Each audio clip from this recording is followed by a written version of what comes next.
That's our new intro music. Hi, everybody. Welcome to Irongeek number 63, Making Control Now. I thought about calling it Control Now, but I'm pretty sure that would get me the huge shit when I posted it on Twitter. How's everybody doing today? Doing great. Feeling great. Holy beep. I'm doing that good. Happy, wonderful Wednesday, everyone. Happy Wednesday. Happy Wednesday to you. Happy Wednesday. Happy deadlines.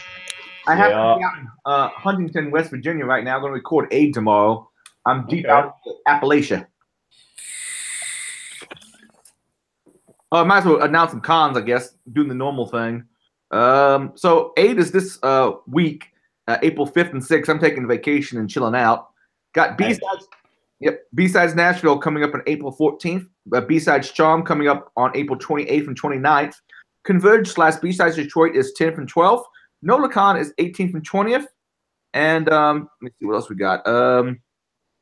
Hackers on a Farm is what Mary is saying. That's May 24th through 27th. Circle City Con, June 1st through the 3rd. And ShomiCon, June 7th through the 8th. And that's about it for me announcing stuff. Does anybody else got things they want to announce or anything they want to say? I like turtles. Okay. Got to know that.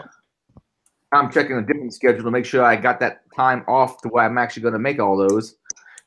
There's so many things to manage and so forth. I wish I could go sometimes full-time before conferences, but that doesn't necessarily pay the rent, so to speak. True. Be cool if it could. Yes, Yeah. it would be cool. Cool. Converge B-Sides and Detroit's taken care of, so that's good. I'm scheduling out vacations for way later, and I got a con already scheduled for 2019. Show Me Con. Oh no, correction, 2020. Show Me Con already gave me Renee Quanister. She runs Show Me Con along for husband Dave, but we all know Renee really runs it. Dave ever listens to this. She could give me dates out for like up out to 2020. So. All right. So, anybody got any announcements they want to say, or any cool projects they want to bring up? We're gonna get to Owie's here first in a second. But if anybody got anything before that, Not off the top of my head. all right, Owie, you got the first thing in the show notes because I moved it up ahead so that we could put the other stuff a little bit later. So, what's up? So apparently someone found a race condition in the beep command in Debian, which allows for local privilege escalation to root.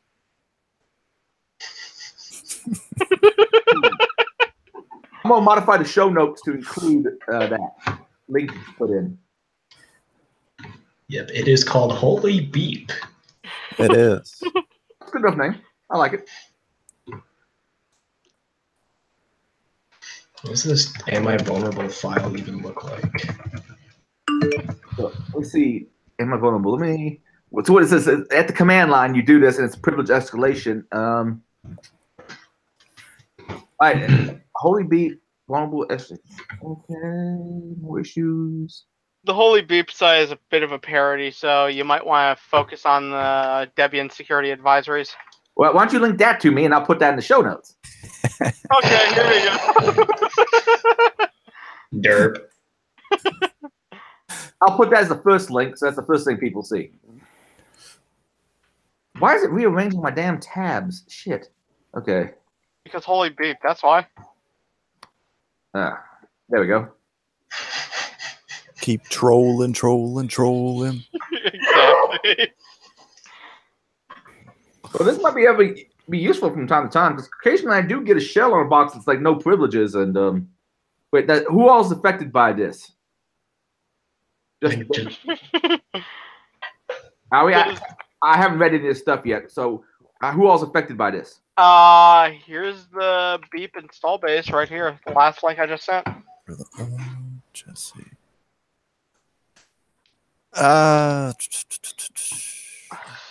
Give it to me verbally so people don't have to go out and find which link or put all the links in the show notes. Basically, it looks like I don't even know. It looks like Is it only Debian distribution or other distributions affected? I mean, I don't know if it's only Debian or not. Well, that is a good question. I mean, because half the world's built off of Debian. yeah. So what Yeah, versions are affected is what I want to know. And is it what? Ubuntu is also affected. I know that. Okay, so it probably is anything built off of Debian then. Yuck. They're saying any on Jesse anything prior to 1.3/3 plus deb 8u1 and then stretch anything prior to 1.3/4 deb 9u1. Oh, can't find a show note. I'm sorry. I'm trying to get something for. You had one job, and that job was to beep. Now I lost my link to the show notes because I got Windows on top of Windows on top of Windows. Okay. Hey, they make these things called monitors. You can usually have 2 or more of them. Yeah, I don't have. Or 7. I have one mobile desktops right now because I'm out and about in West Virginia. Hey, Adrian, there's these beautiful things called USB monitors. You can pick one up for about $100. I already carry enough shit from con to con, man. I'm not going to carry an extra monitor. Dude, it's like a couple millimeters thick, and it's light as hell. Dude, it'd be fine if Windows didn't pop on top of a window. Let's put it this way: the problem we're having right now, I don't think would be solved by it. Let's just say that. Yeah, that's a Windows issue.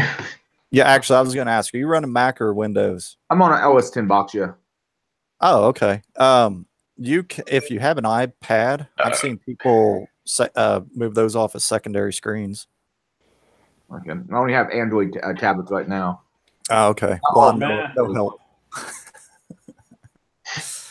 You should look into what is it? Synergy? Yeah, Synergy by Simless.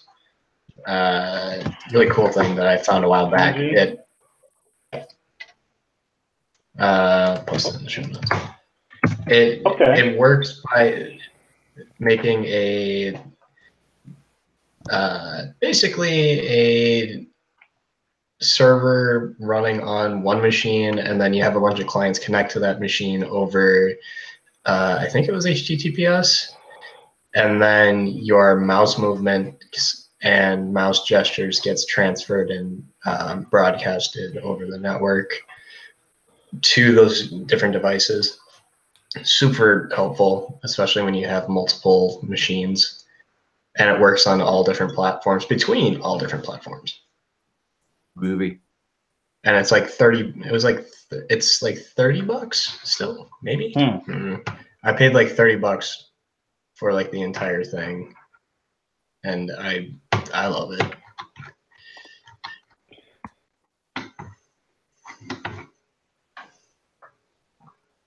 Cool.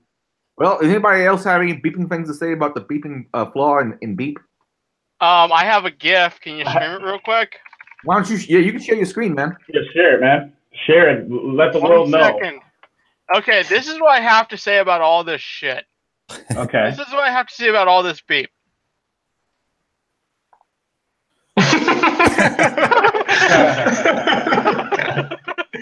Yeah. Yeah. I have to tell you this, man. I love scrolling through Twitter and just seeing your posts. Like especially like when you post like a lot of the anime stuff, man. It's just amazing. Amazing. Yeah, Cowboy Bebop just recently turned 20 years, didn't it? Yeah, 20 years old. Cowboy Bebop. I'm like, Cowboy. What? Now, was it 20 years? Wow. Was it a manga before it was animated? I think it was manga. Okay. I think it was. Here's what's weird. Super Mario Brothers 2 is 30 years old. Okay. That's Let crazy. me look this up. Super Mario Brothers 2 came out in the US 1988. or the Japanese version? US. Ooh. Oh gosh. Because I think the Japanese version They came always come out. out first.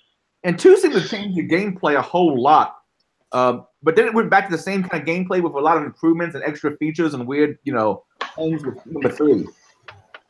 Mm-hmm. Because I can't remember what they called it, but I like the raccoon suit you could get. I can't remember what they called it. Now I think Super Mario Brothers. They're called 2, fursuits. Super Mario Brothers 2 for Japan came out probably like 87, like a year. It always comes out a year early. That's just like with Super Nintendo, how in the US it was released in 1991, but the Super Famicom was in 1990, and that had Super Mario World. The only reason I got to have it, got the Super Famicom, because I had a cousin that was in the military, and he brought home the Super Famicom. So Japan. in other video game news, Space Invaders is 40 years old. Ooh, keep on rising. Nice. I love it, man. Like I go ahead. I'm sorry. Go ahead. No, you go ahead. No, I was just saying, like I love the video game revolution from where it's come to what it's gotten to today, as far as like graphics and reality and the game.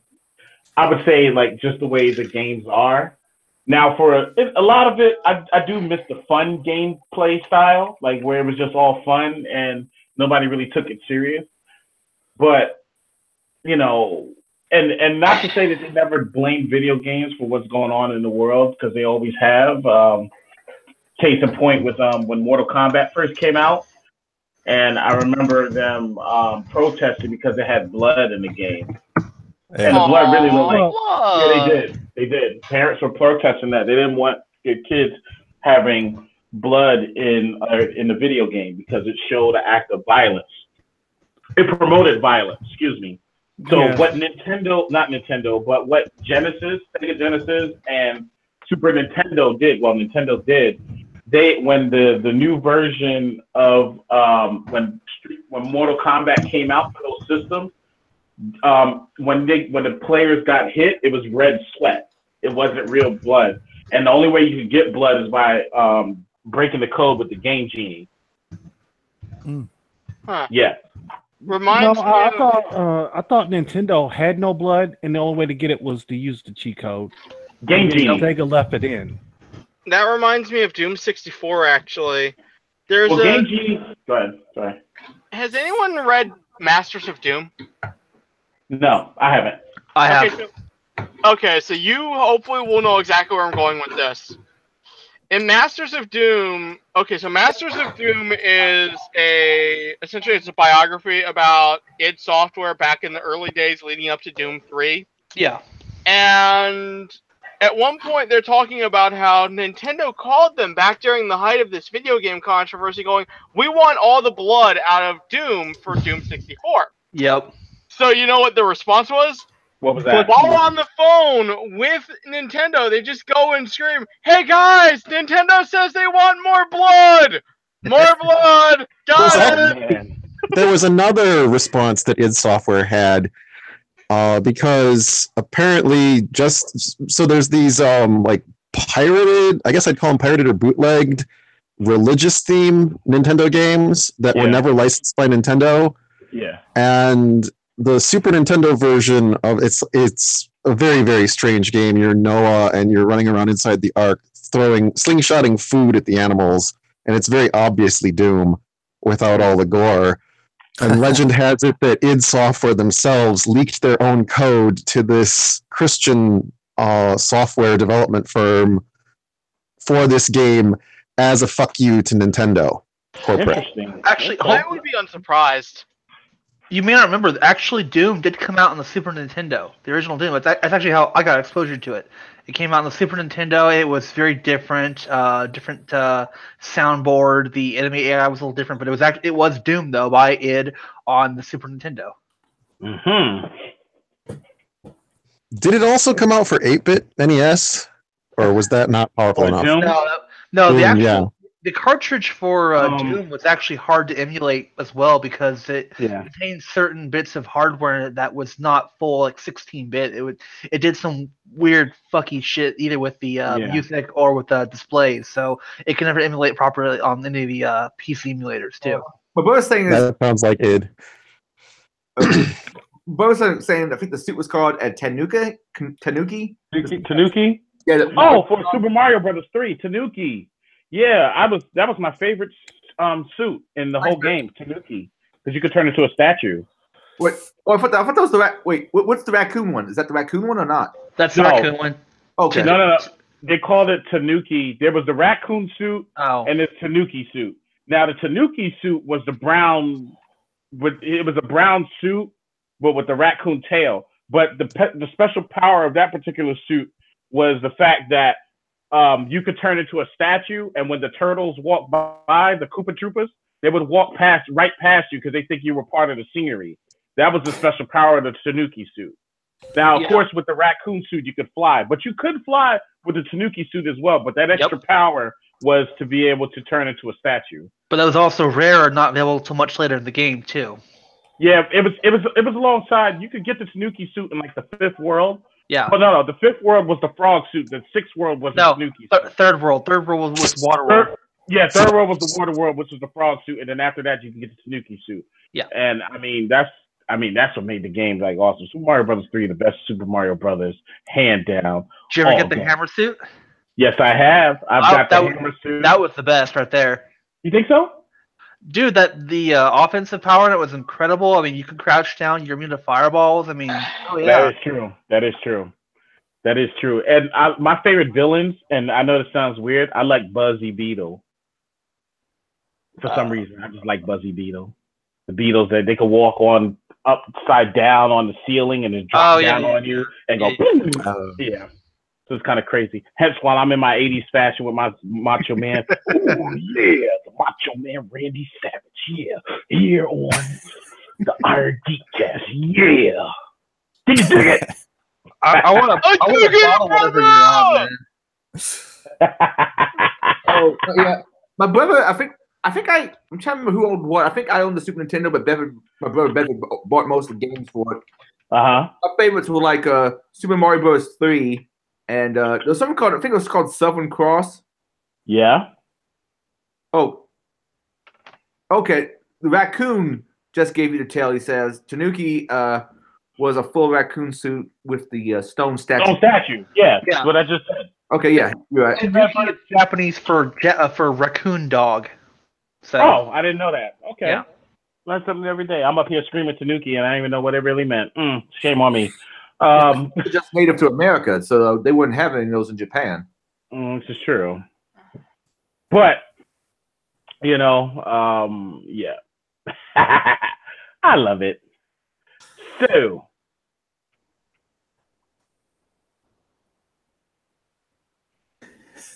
looks like everybody got frozen for a second.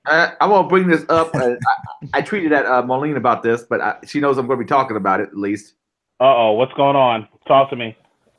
She's had some fun. She's been out. She stepped into it. She's been out triggering people again. Yeah. Like all week. Yeah, well, and other people help carrying it on. So, but yeah, that's true. So what happened? All right, harder. let me go ahead and say present to everyone, and go over here. Yeah, this is a good one. So I can't see everybody's stuff because oh crap. Now I can't because I blocked some people. I can't see it. All right, so let me take this. Oh, she blocked me back. You figured I was blocked. She blocked me back. Okay, let's alternate this up and incognito. I was gonna say this is what incognito mode or running an alt account is for. Yep. Okay. All right. Which I'm the only girl. All right. My teenage daughter posted this today, and I'm having so many women in tech fields. Representation matters. And what daughter posted apparently was yesterday. By the way, I wasn't blocked earlier this week, but apparently after I blocked her and I posted some stuff, she blocked me. She figured it out. I don't know. Someone replied to something and figured, why does this asshole block me? Like yesterday in school, I broke down. Wait, let me go back a second. I want to see how many followers this woman had. Yeah, okay. She has a lot of followers. She got purple hair. That's Avatar does at least. Yesterday in school, I broke down during class and hid away in a closet because I didn't feel like I belonged in my engineering classroom, in which I'm the only girl, and like I should just quit my dreams of becoming a data scientist because I'm just a stupid girl. Later that night, I saw my mom give a badass tech talk to a room full of men, and she crushed it. On a very long bus ride home, I might have cried a little more for multiple reasons. One, the career path I'm choosing to follow will always be male-dominated. This won't end in high school, and if I want to prove that I can be in these places, I'm going to have to fight harder than most. Not really. All right, that's just something I'm going to have to accept. Two, I have the most wonderful mom to have a role model that you can see yourself in. It's so important, and I'm so lucky. Seeing my mom thrive in tech shows me that I can be whatever I fucking want to be, no matter. No way am I backing down. Not today, not tomorrow. I just deserve to be in these spaces, and I'm going to crush it. Okay, she revived it at the end, but let me see if she says.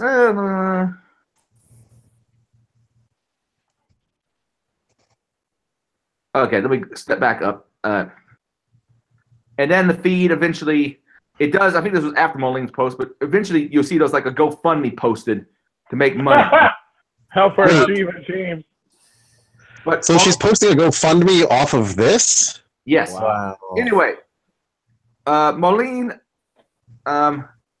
made this particular post where she got a lot of shit from various people who I'm going to go actually open other ones since I've blocked a few people since then. I was like, yo, if you break down an engineering class and hide in a closet because you think you're just a stupid girl, you need more help than female representation in industry. Frankly, you may not be cut out for this field. And that got Marlene shit for like the entire freaking some people agree. Well, I have to say what Marlene just said.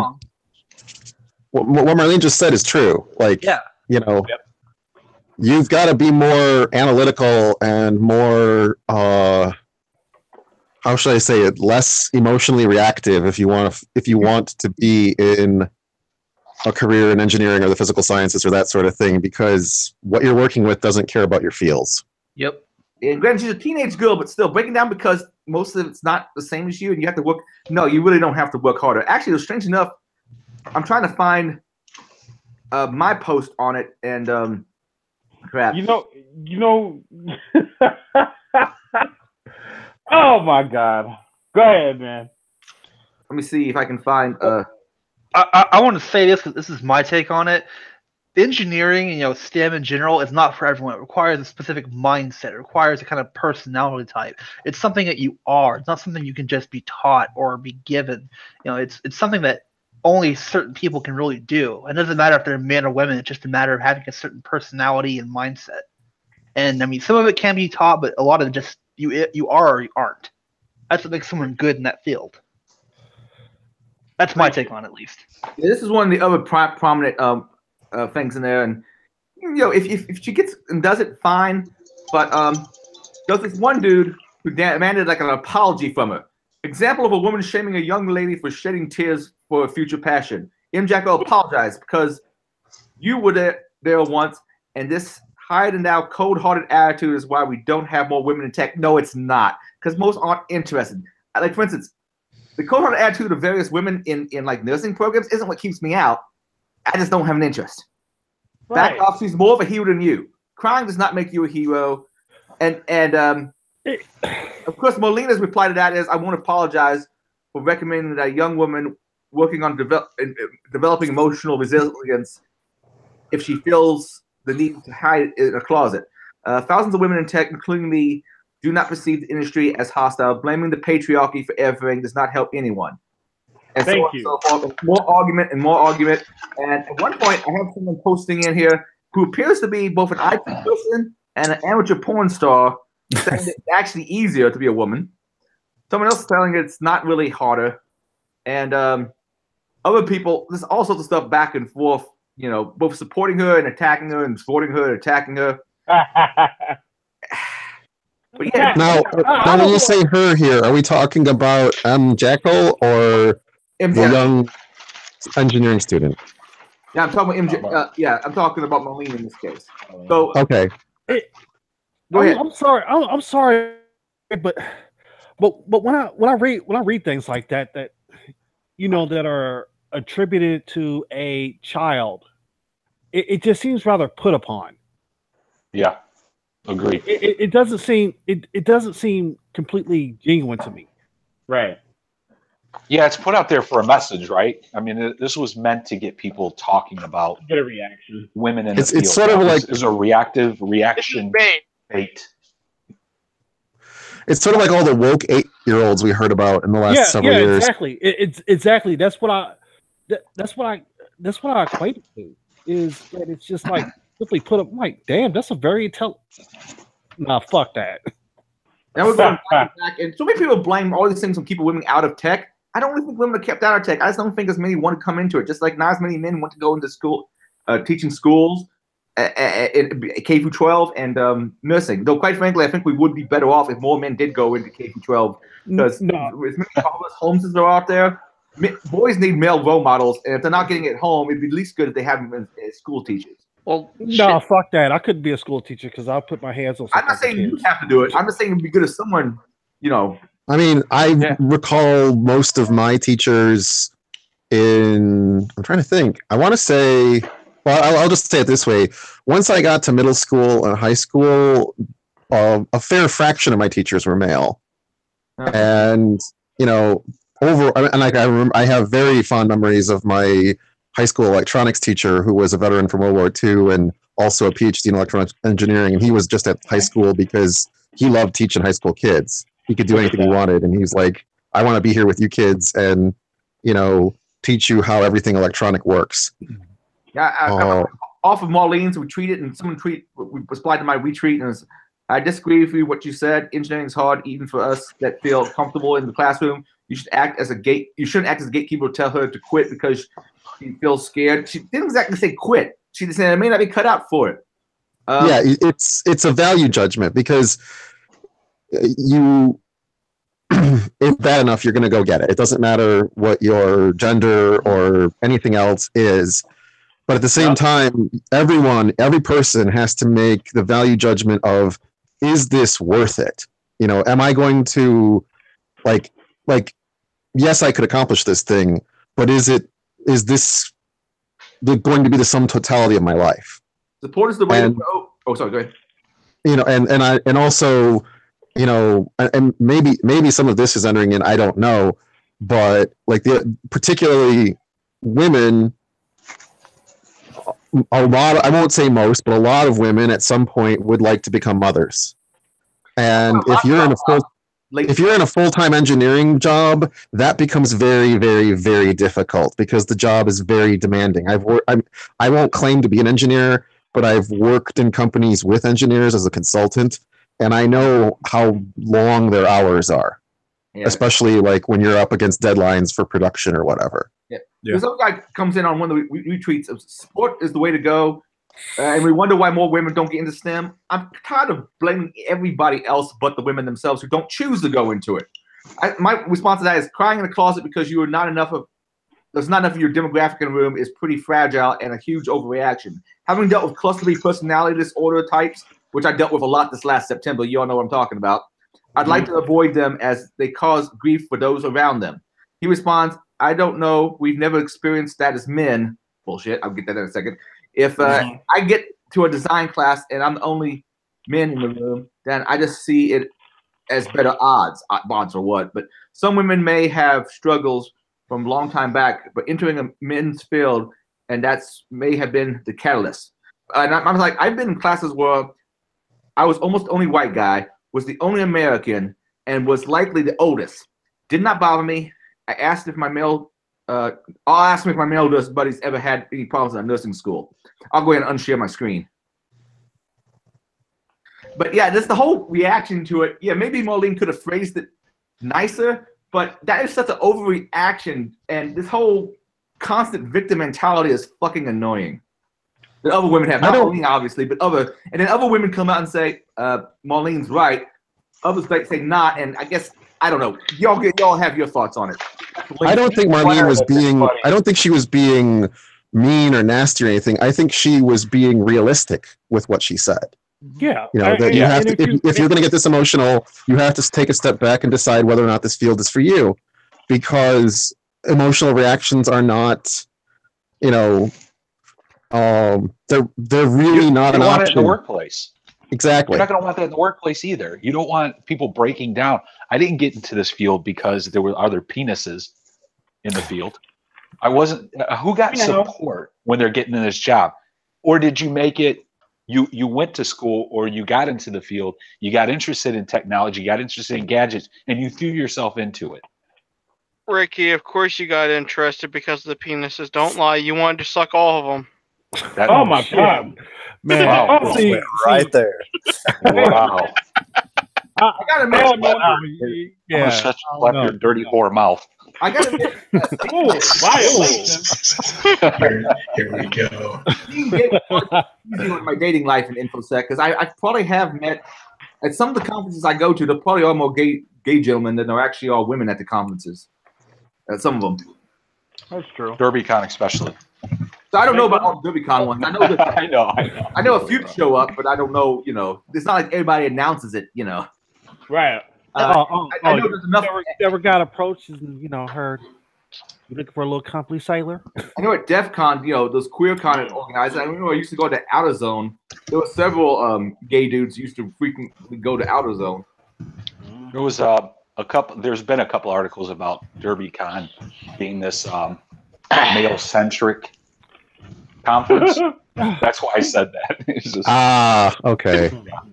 Yeah, it's what was it? It was problematic because it has an overrepresentation of cis white males. Really? Well, isn't that engineering and STEM and technology in general? I mean, maybe. I mean, yeah, I guess. I don't know. I never looked at it that way though. Like, I don't go somewhere and go, "Oh my God, there's a lot of." Well, I don't either. But coming from a background in physics, well, I'll put it this way: my undergraduate institution got an award from the American Institute of Physics because 40% of the physics majors on our campus were female. And now, mind you, we had 20 physics majors on my campus. So you now know exactly how many women there were. And we had 8 female physics majors. And they were like, that's almost 50%. You're almost at like parity. What's your secret? And then the professors were all like, there is no secret. This is just the students who opted to major in this field. Yeah. We didn't go out and try to recruit women. This is just how it happened. There was this weird idea, especially in third-wave feminism, that men and women are exactly the same mentally and everything. They're tabula rasa, and there's no differences in general interests. And that doesn't mean there's individual women who have stereotypically male interests and men who have stereotypically female interests. For instance, I have a couple of female traits that that are stereotypically female, but I'm male and I happen to have them in spades. Like your wide hips? Well, besides that, no, I'm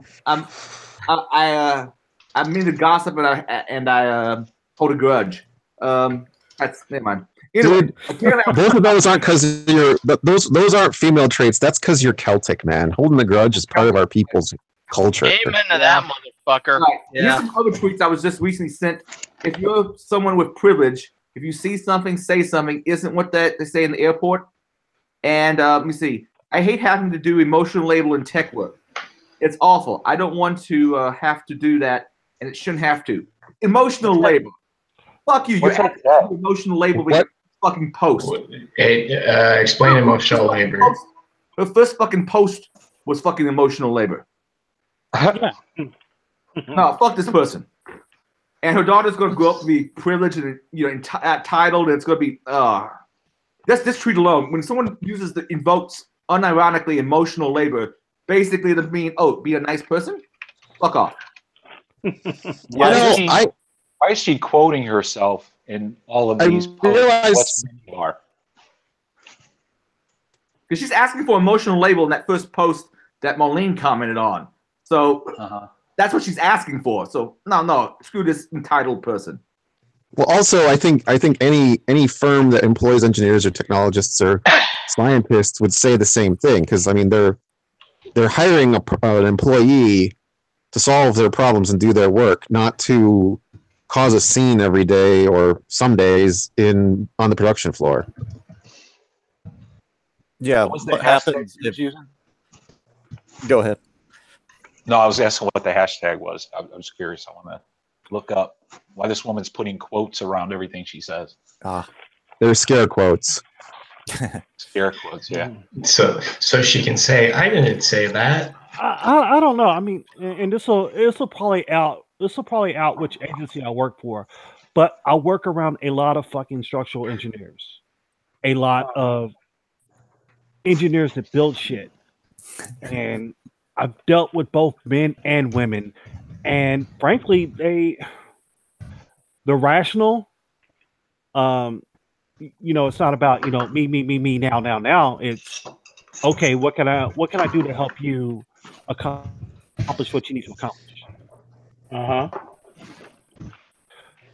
Yeah, all I was going to say was, imagine a CEO, something happens with his system, incident response is coming in, and that girl is now working IR. How's she going to handle that? Well, she's not. She's going to melt down. She's not. Or she works, operations, and holy shit, data center burns down. Now we're in disaster recovery mode. Exactly.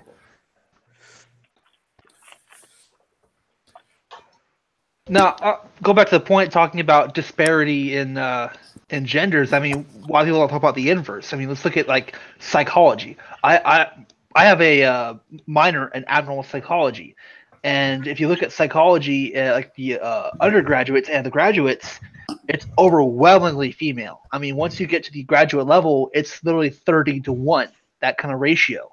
So why is that also not being discussed? Why is there not more inclusion of, let's get the playing field there more level? Well, no, it's because that's not the goal. The goal here is domination, not equality. I mean, it's a Domination. focus on glamour fields, right? These are glamour fields. Well, yeah. At the same time, you don't hear people of this particular feminist bent complaining that men are overwhelmingly the roughnecks in oil fields, or that sort of thing. Those aren't jobs that they want to see equality I'm seeing tweets. I feel pretty insulted just by the general behavior, so I'll go ahead and say it. One of the things of profile is former teen mom. Well, that explains a lot right there. Well, Okay, that's fine. At least we know she was fucking. Okay. Sorry. I'll mute myself because I'm in a kind of. Sometimes you respond. You know why I'm old and alone and miserable in my old life? Because of damn choices I made earlier in my life. Fucking suck it up. Most of your problems are your own fucking fault. Most of my problems are my own fucking fault. You have agency. Stop the fucking whining. Amen. Yeah, and if there is a problem, you figure out how to fix it.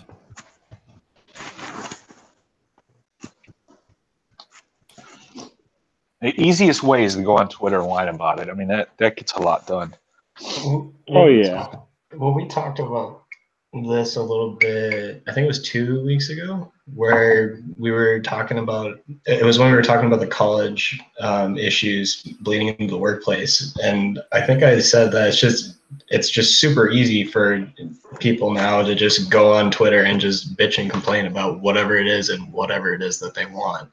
Yep. And then it just riles up everyone else around them, and I don't know. I'm contemplating just like unfollowing a crap ton of people on like my Facebook, just because all of it is just like just complaining and complaining for the wrong reasons. Do it. You will not be sorry. Yeah. Curate that feed. If people aren't useful on your feed, Bye-bye. no mercy. I don't know. I thought you could set up groups on Facebook, because I mean, I have the people who I like to see a lot on my feed, and then people who I just don't want to see at all. So I get you can group them into that other group. Yeah, you can do that. I'm just thinking of what group that I would name it. Oh, I know what I would name it. Shitheads.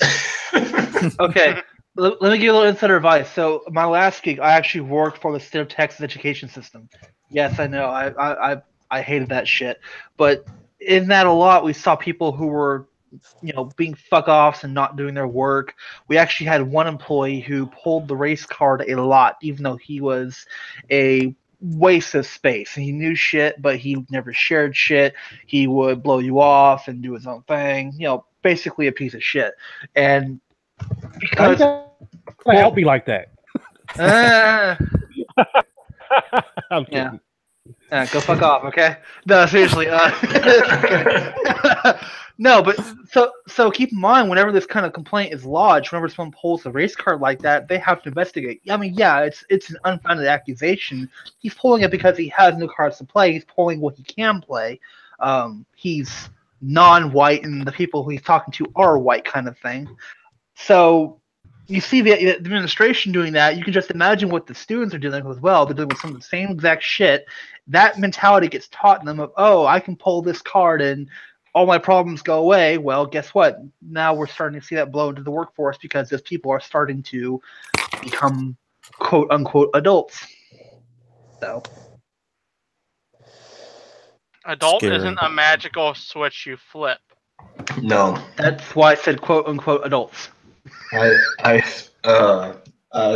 had a lot of people that are older than me, like 4 or 5 years older than me, and who should be at like the adult level. Some of them have kids and are just like, they're more childish than I am at some points. It's like, But the When you adults become an adult, you The look adult. around, you go, everybody here is an adult. We're all just grown-up kids. mhm. You mature in some ways, but goddamn, man, I'm still childish about a lot of stuff. Heck yeah, I can't wait for my son to get a little bit older so we can play with Transformers and Legos. Yep. Nice.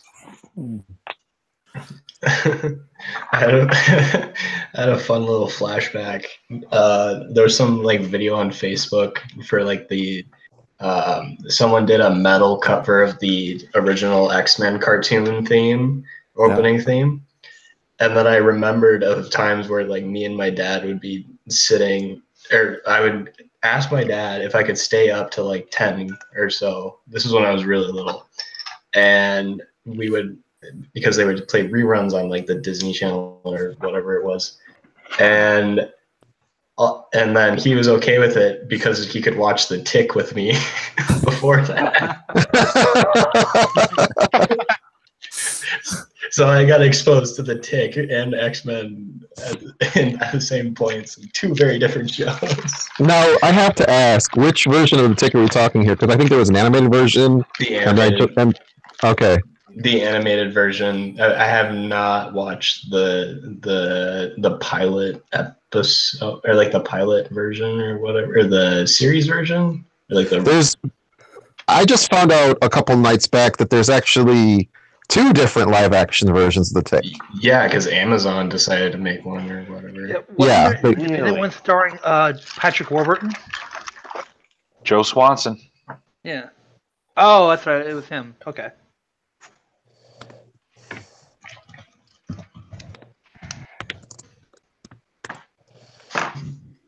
I'm trying to think the All those last shows GoFundMe are I awesome. actually gave money to. Shit. Sorry, I'm thinking about that GoFundMe again. I'm like, something just seemed fishy, like they might be e-begging. I wonder if she hasn't listened to this, I might get some serious shit on Twitter. But I'm like, something sounds, it doesn't smell right. And it probably isn't, right?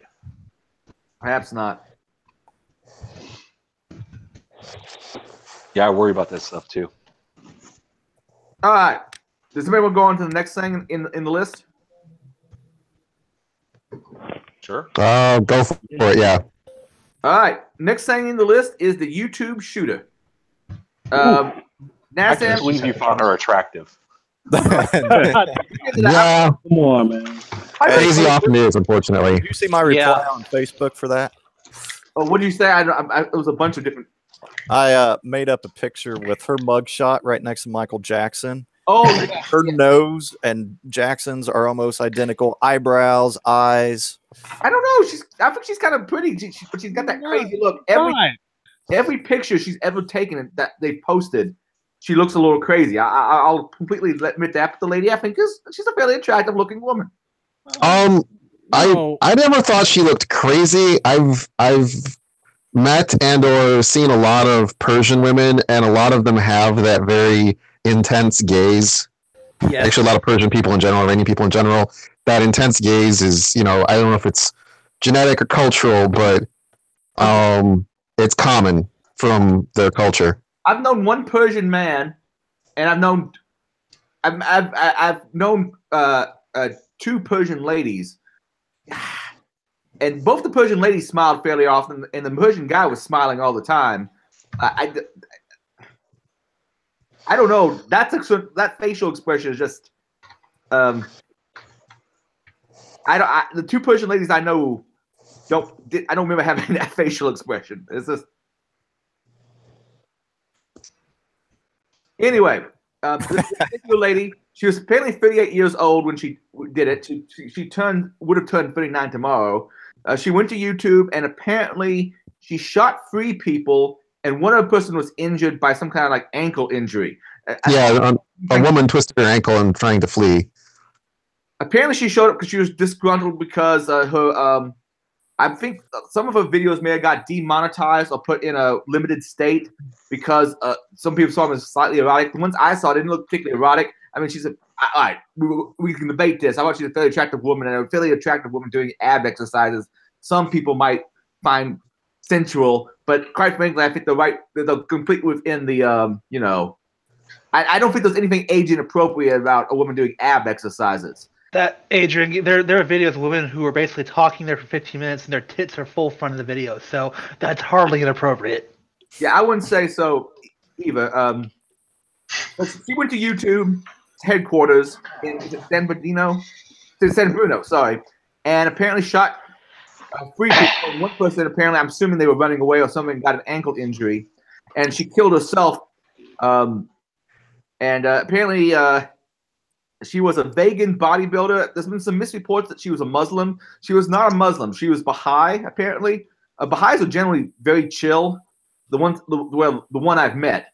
Like all religions, they have weird ideas as far as like the one lady was trying to talk to me about Baha'i. One of her holy texts was saying, like, I want to say, was it Aristotle and Socrates were monotheists or something? Or maybe it was Plato. I'm not sure which they weren't. But I mean, they seemed like a pretty chill religion, all things considered. They were very egalitarian about, gender relations and other things. They seemed pretty practical. So, but apparently that was the religion she was. But she was also a vegetarian, and she had a problem with YouTube because they were suppressing her opinions. So she decided to show up on YouTube and start shooting people. Watching her videos, by the way, is kind of discriminated and filtered on YouTube, and I'm not the only one. So recently, they also attacked my Persian channel, Nassim Safs. And if you go and check my videos, you see that my new videos hardly get views, and my old videos that used to get many views stopped getting views. So this is because I'm being filtered. And another thing, they age restricted my ab workout video, a video that has nothing bad in it. Nothing sensual. That I think is pretty tame. I don't have a particular problem, Yeah, that's the video. YouTube's out a lot. That's nothing. She did have some weird stuff How to out go there. on YouTube. Make stupid videos. The more stupid videos you make, the more successful you will be. That's not entirely untrue. She is correct about that in some cases. Never thought. I missed what she said. What did she say? Talking about the most stupid videos you make, the more views you will get. Then she has some weird Taylor Swift parodies and other music video parodies. Yeah, like they're really like weird. This is the part where I think she's showing her crazy side. Yeah, exactly. The mental illness. No, I don't think so. Maybe she's just trying to be a little bit, different. Well, she's basically view farming on YouTube, which I guess some people think is the entire point of the entire site. Cell phone, this is all you want, ain't it funny? This is some song about becoming a vegan or something. Hey, let's be friends. I can make meat eaters angry in a Well, if she's thinking it's monetized, then yeah, getting all those views is good. That's how she gets money. Apparently, her Persian channel was popular amongst some Persian guys who just she kind of a lol cow because apparently other people who speak Persian knew about her and brought her channel. And let's see what we got here. Oh God, I just watched this. It's cringeworthy.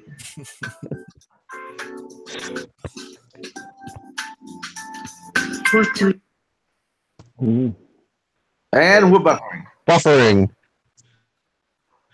It's when you. When you want to eat, but you don't eat, what do you mean? You want carrots or chicken breast? Oh, what do you want? Better make up your mind. I'm so hungry. What do you eat? Hey, I'm not gonna make you food if you don't eat. I'm a man, are you carrot? And you eat chicken breast, but you don't want to eat. Okay, she's vegan. I know the whole root cause already. Lack of protein. Yeah, she's on amino acids. The lady definitely had some problems. I was listening to a guy earlier. All right, Stefan Molyneux is a little bit. Stefan Molyneux is a little bit culty sounding in a lot of stuff he does, but he did an analysis of this, and I gotta say, I think he's probably right. She is someone who really wanted fame on YouTube, and she had the looks, but she was getting older, and because she was about to turn 39, and she didn't really have any talent, as you obviously saw from the last couple of clips. I think that's the main problem. That's the main problem. Like, I don't think that oh, she's 39. Well, who cares? If she was doing something that other people enjoyed, people would be tuning in on YouTube. Yeah. Yeah, was she on there saying that she was 39? I mean, no, she said she was. Well, actually, she didn't say what her age was, but people looked it up, and apparently she was 38 at the time. She would have turned 39 tomorrow. All I have to say is, if I just looking at her, I would not have thought she was that old. She looks younger. Yeah. Than her actual age. Well, big towels are gonna have a field day with that. If you hit the wall and decide to cut. The meme generators are already having a field day with it about the fact that she was female and liberal and vegan and then decided to shoot up YouTube. Well, here's a fun fact about PETA that people know. They actually have pretty heavy ties with animal extremist groups like ALF and such. They actually give money to them for firebombing animal research groups like that. Oh yeah, and then there's PETA 2, which is the extreme version of PETA for people who didn't find PETA radical enough. Yeah. No, I mean, we're sure kidding. I mean, they've actually had people on their payroll go to clinic or go to animal shelters, adopt kittens, euthanize them, and toss them in a dumpster, saying they're going to go them to homes. I wish I was making it up. Oh, I know you're not. I was also going to bring in that Penn and Teller back when they were doing their theory bullshit on show. They discovered and revealed on the show that PETA runs. I think it's PETA runs the largest. They have the largest like deep freeze for animal euthanized animal carcass, and they run some of the largest animal euthanization programs in the country, if not the world. Well, it's basically one of the largest commercial deep freezers they can get, which is basically for cadavers or meat processing. So, well, I mean, yeah, their main shelter has a 96% kill rate. Yeah, that was some of the stuff that I learned from the Penn and Teller bullshit show. Yeah. And in this case, there was not. Now, granted, I suppose if PETA had the world's largest meat locker, that would also be a scandal, but there was no. It was unequivocal. This freezer was being used for euthanized animal remains. Yeah, they have a 95.6 kill rate for the animals they take in. I'd like to point something very important out. I am a very firm member of PETA, people eating tasty animals. I like how you phrased a firm member. Are you excited by the thought of a firm member? Oh Remember. yes, especially that meat. I love that meat. Yeah. I've never thought about guns more than I have this last year. I think. There was a comedian, Michael Ian Black, who rushed to Twitter as things were unfolding before anybody knew anything about what happened. I posted his link to his tweet in the chat. Yeah, there was a lot of dumb hot takes because. Yeah. But yeah, if you read his I don't know what he's been ranting about. He's just battling people on all day about gun laws and taking away people's guns. It's Right. remarkable. Next So thing let you know, me it's tell you gonna be something shooters about with guns. slingshots. What was his initial hot take after the YouTube shooting? It says, another shooting. I'm going to politicize the fuck out of it, and so should you. The NRA is a terrorist organization. And on that note, I've seen a meme that had the YouTube shooter whose name I honestly can't recall. And on one side, and Dana Lush, who's the NRA spokeswoman. Actually, it was the shot of Dana from her book cover where she's in the red dress and open carrying an AR-15. And the caption read, PETA members involved in shootings, 1. NRA members involved in shootings, 0. Yeah. Well, They ain't lying, I guess. Yeah.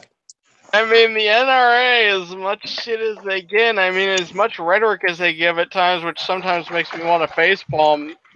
Well, they're less violent than PETA, you're right. When I said I joined the NRA on Twitter, some little bitch was replying to me about, cool, now you own all the violent propaganda. I'm like, go be a bitch someplace else. Also, when I was asking a question about someone making a joke about Antifa changing, what was it, less than to fewer than, he said something about, Jesus fucking Christ, you have such a you've constructed such a delusional fantasy about Antifa that you can't recognize obvious parody. Dumbest guy in the room. I'm like, fuck you. Antifa does so much fucked up shit. These people who support, I'm just, no, fuck off. But here was my personal meme that I put out that I expected to get more shit for, but I didn't get any shit for it at all. So let's go ahead and switch to it real quick. And yeah, there you go. Dana Lash, hotter at 38 than Rachel Maddow was at 18. you made that? Dude. That is beautiful. Dude, did you make that? Yeah, I made that one. I saw that shit circulate on Facebook. Yeah. Oh yeah. That one I actually made. This came in my head because because someone else mentioned we finally found David Hogg's dad, and they posted the picture of Rachel Maddow, and so I riffed on that and figured let's compare him to Dana Lash, and Dana Lash is also she's 39 now. She's 38 or 39 now, something like that. She's probably 37 in the picture though. Probably, but she's super attractive. Yeah. I got no complaints. Let's just say that if I had a chance, yeah. Yeah. Let's not object. Let's just say this as well. Both she and her husband carry concealed. Bear that in mind. For that. There's a pickup line there, but I won't say it. Something I'm not hey, saying is that concealed carry in your pants, or are you just happy to see me? But everybody That was exactly it.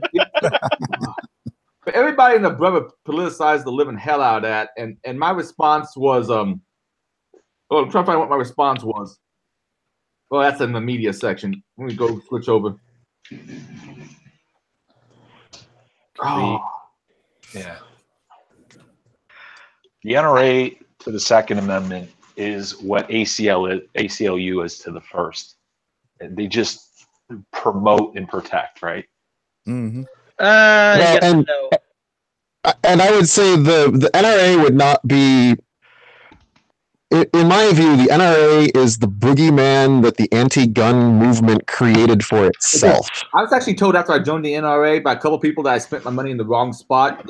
They have bent over too much, and they're not radical enough.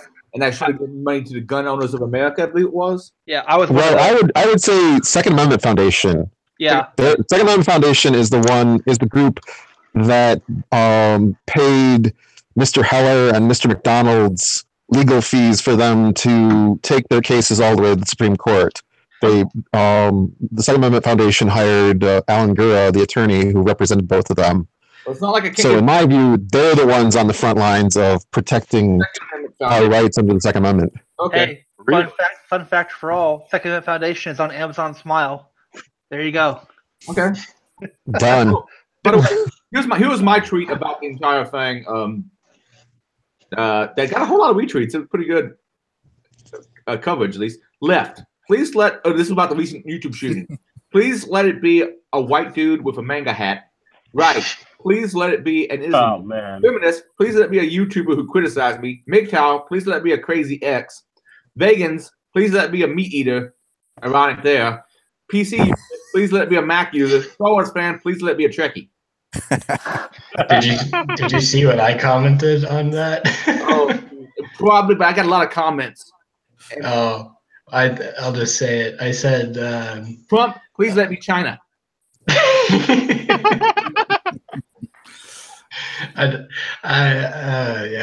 saw that. I'm like, yep, that's exactly what it's gonna be. It's weird how people do that. Ask what a MGTOW is, and I'm like, I can do that one up. It's kind of interesting, but sorry, y'all continue. By the way, I did buy an AR-15 over the weekend. Oh, nice. Happy. Sweet. What did you get? I got a Stag Arms AR-15. It's like I can't remember the exact submodel number, but it's like basically an M4 kind of variant looking. It's like carbine sized, retractable stock and all that. Now, it being Stag Arm, and I don't know if you're right-handed or left-handed, but I do know that Stag Arms makes AR-15s designed specifically for left-handed shooters. Was that the model you got, or are you a right-hander and you don't care? I got everything feels right for me as a right-hander. So, Okay. I'm right-handed. I mean, I'm left-handed and I shoot the standard model. All the guns I have are made for right-handers, or they're at best ambidextrous. And I have to say, I personally have no problems in that area, but I like the fact that some companies are trying to cater to my particular chirality. It seems nice. We'll be able to shoot it out at Mary's here in a bit. I'm going to go out to a buddy's area and go try it. But it's got like the chrome line barrel, or the Picatinny. How do you pronounce it? Picatinny rail? Picatinny. Picatinny Arsenal. Yeah. It seems nice. So you've got rails on yours already? Yeah, it came with rails on it. Okay, sweet. Yep. I'm still looking for a good rifle light, because I finally need to put a light on my rifle for nighttime coyote hunting. Two things: Enforce WML or the Surefire Scout, like the M600 or the 900. Okay, I will definitely look at.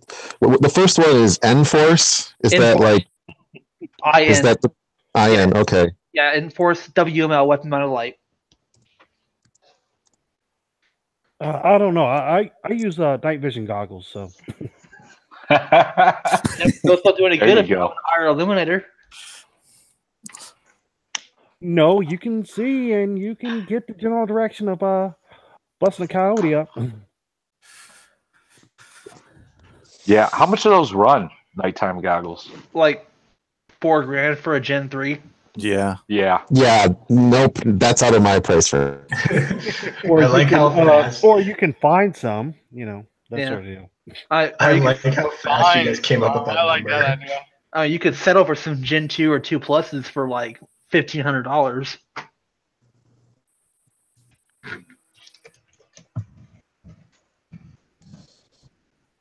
I just want to wear them around at nighttime. Scare my wife. I have a couple ideas for a couple custom nods myself, but I need to get some money so I can get some FLIR cameras.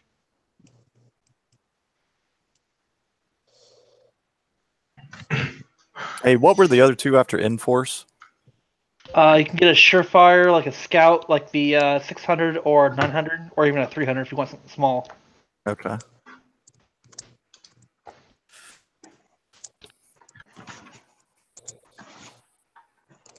Has prices been going up on the AR-15s? What's the market been like? I haven't noticed any change since February 14th. Yeah. Ammo prices seem to be going generally down over the same time period. We're almost, if the trend in ammo prices continues by about June, we should be seeing prices at the same level they were prior to the Sandy Hook shooting. Oh, really? Oh, Yeah. goodness.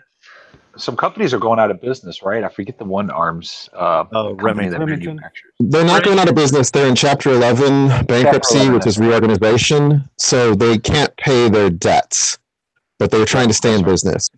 And to me, that's to decide to purchase a portion of the company. Is that right? as far as I know, Remington currently is owned by Cerberus Group. Yep. Of anybody who was looking to purchase parts of Remington, the whole. So I don't. Yeah. Oh, well, a lot of companies have been going out of business since like 2012 because remember after Sandy Hook happened, a bunch of companies jumped up to make air lowers and uppers and ammunition, all this shit because holy crap, the market got bought out within like 3 weeks. So a bunch of came in there to try and meet the need, and all of a sudden the demand shrunk to what is before, and well, shit, you got product in your shelves, you're not pushing it. Well, out of business. Well, I would say that the demand actually the issue was before, but people during that time period, there were people out there who thought, well, I don't own a gun now, but I wanted to buy one in the future. Maybe I should buy it now rather than later. Yeah, David Hogg was a great salesman. I saw this great meme. It was like Obama said something about, I sold more AR-15s than anybody else before me. And then David Hogg said something like, hold my Tide Pod or something like that. I was looking at that. It doesn't appear that gun sales have gone up since the shooting, but the donations to the NRA has went up. Yeah. Basically, and what's remarkable about that is at prior to the furor that was touched off by the Sandy Hook shooting on both sides, the NRA claimed about 4 million members. And granted, they're a private organization. They can keep their membership private, and we don't have confirmation on these numbers, but these are the numbers they report. In the 2 years after Sandy Hook, the NRA grew to 5 million members. They added another million members, or 25% more. Yeah. In the 2 weeks after the Parkland shooting with David Hogg on the TV, on CNN and all like that, for that much, they added 500,000 new members. So they grew by 10% faster than it took them to grow by the previous 25%. Wow. Yeah, it's unreal. If people had hot takes on some of that stuff too, with the NRA had increased its marketing on Facebook or something. It was the same messaging, but essentially they had more money to spend, so they were posting more on Facebook or something. I mean, it was fairly nonsensical why this was a problem. So, as far as gun sales not going up or not, how do we really know though? Because it's not like the gun sales you'd have right now immediately would be out of the gun shop, who are all independent usually and get reports. You don't know until the gun manufacturer gets a report later on. Maybe. Well, one of the indications we have, and it's not a perfect indication, are Nick's background. FBI regularly reports on, I think, on about a monthly basis. Yeah, they do. And what I read yesterday was that this past March set the record for gun sales in March ever. Like, there were more guns sold in March of 2018 than in all previous, I guess we're going back to 1993 when Nick doesn't come season like that. Those are always the records every year. But a whole heck of a lot of people. You're still getting caught, Mark. Yeah, you're coming in and out. Checks in March.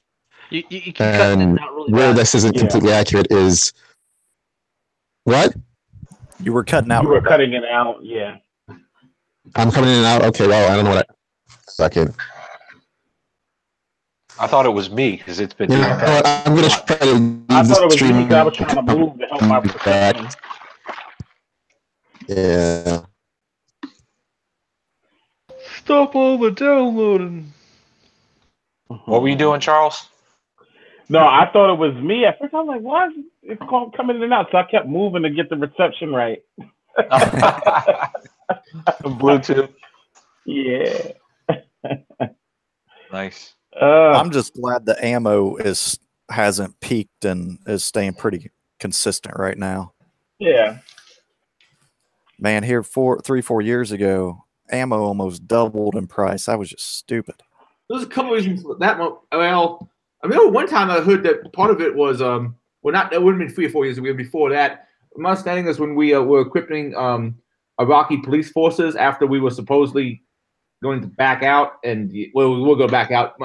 That 7.62x39 ammo went way up, but I'm assuming the ammo increase you're talking about is when Obama got elected. Yeah, actually, it would have been like 7-8 years ago. Now that I thought about it. Well, it jumped then, and then it jumped right after Sandy Hook then too. Actually, well, it jumped in, and then it jumped when Obama got reelected, and then Sandy Hook happened, and it jumped even more. So yeah. How much is 5.56 right now? Because I am pretty low. I just got a 5.56 rifle, so I don't have much of that. I'll tell you right now, Lucky Gunner is your friend. Or just a bulk minute. ammo. Let's see. Yeah, I buy bulk ammo. I'm usually seeing, depending on which load you want, it's about $300 per 1,000 rounds of 5.56 or 223 for like the Full Metal Jacket. Who do you recommend? What do you recommend? I know the loads that run best in my rifle, which may not be the loads that run best in your rifle. I personally like the Federal, I think it's XM193 American Eagle stuff. It's a 55 grain Full Metal Jacket bullet-tailed bullets. And that's usually going for like 35 cents a round now, so 350 per 1,000. Would you send me a link to where you recommend I buy stuff from? Okay, just a sec. I'll give you a link as well. What's the twist rate in your rifle, Adrian? I honestly do not know. Does anybody know what it is on a stag? It'll be like, could be anything. It could be 1 to 9, 1 to 8, 1 to 7, even higher. You'll see it'll say 1 colon something. How many grains? Oh, hey. Hi. Say hey. There she is. Say hey, y'all. Hey. Hi. Woo. Such a cutie. Takes after her mom, apparently. Good thing. Dad. Oh, wait, no, she got more hair than Dad. I'm sorry. She has more hair than me. Yes. Get it. That's your only kid, right, Charles? Yeah. Yep. You're the only Yeah, one. I don't know about that one. Yeah. I'm with you, man. Yeah, they one and done. That's it. Yeah, we're having too much fun with this one. Get it. Get Dad's phone. Yeah, she's trying. Get it. Not letting. Anybody ever shoot a Desert Eagle? Those no. sound like they hurt. Very practical. Yeah, they're very It's impressive. not a very practical pistol. No, not at all. But Which one? Because it's 45 shooting one's an experience. I handled some Desert Eagles. I've never, to my recollection, shot one. But when I was looking for a 44 Magnum, I was looking at 44 Magnum Desert Eagles, and for 8 rounds in the magazine and 1 in the chamber, they weigh about, like, I forget. I want to say 7 or 8 pounds. They're ridiculously heavy. They're heavy. Yeah. That is very heavy. And I ultimately decided to go with the Smith & Wesson 629, which my revolver weighs 4 pounds. So, like, for half the weight, I have, 75% the ammo capacity? Yep. You know? That's your conceal carry? No, that's my backcountry case. I run into bears or rabid coyotes or feral hogs. I still carry a full-size Springfield 45. XDM? Yeah. Yeah, I carry one too. I'm actually switching to a P320 once I get all the kinks worked out of it. Yeah. So I got it for my conceal. I got the Walther PVQ subcompact. Nice. Handles Yeah, beautifully. It's a nice gun. Yeah. That is my only small gun. Nice. For my wife, I got her a Springfield 9mm compact. So I still got to teach her to shoot, though. So it's collecting dust right now. That's a shame. Adrian, the good news is most of the stags I'm looking at, they're 1 and 7, so that's good. That's good for you. Okay. Yeah. Basically, that twist rate means you want to use heavier ammunition. So think 62 grain and above. If you try to use like 55 grain, it may be too unstable, may start spinning out of the barrel, things like that.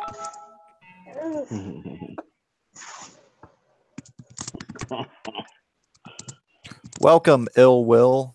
Welcome. Hey, well, what's up? What's going on? Nothing much, just hanging out and enjoying life. Ow! Hell yeah. Been going through the show notes of well, let me see what do we go through.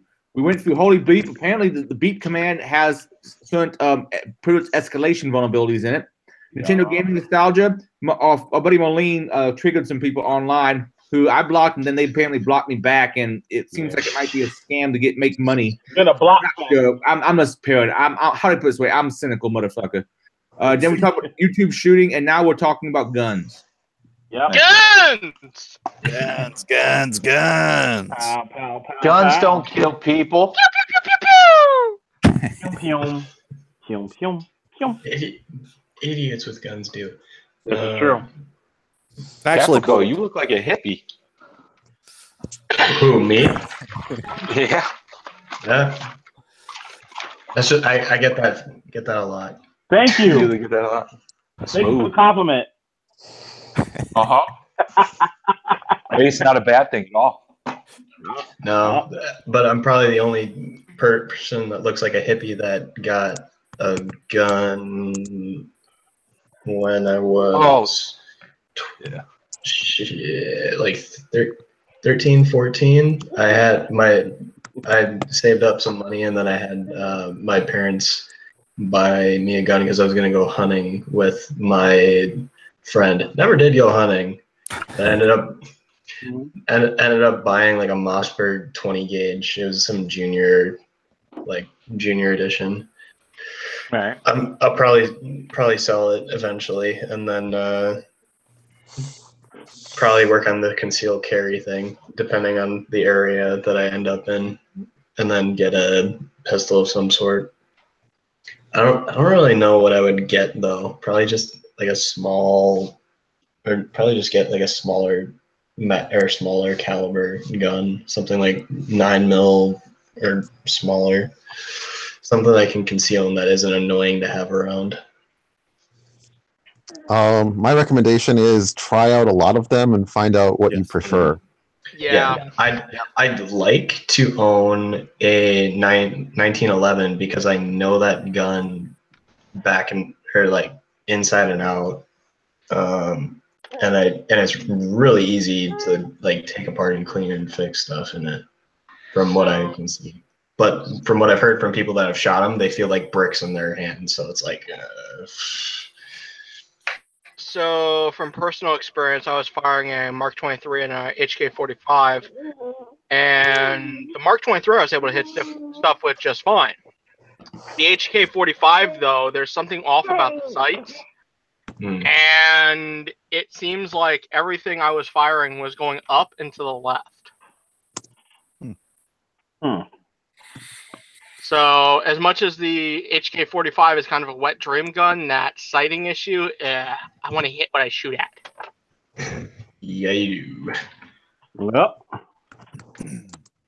Yeah, that would be a good conceal and carry, but as long as maybe it's just the model that, or not the model, but like that specific gun you had.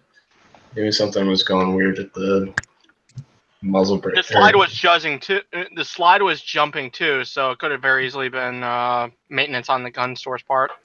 Yeah, especially if it was one that you were like, just if it was like a gun shop, thing, Right. Like or test gun or whatever. Yeah, I mean the slide was literally jumping when I fired it. Yeah, gross. Now, if you want a 1911, but you like a 9mm, I mean, there are a few of them that are 9mm, like the Springfield makes the range officer. Oh my god. What is this? Colt still, I think they still make it, but a 1911 that's a 9mm. Probably. Yeah, or She's got I think some pretty much. eyebrows on her. What is the company I'm thinking of? They're Canadian. Para-Ordnance. Oh, yeah.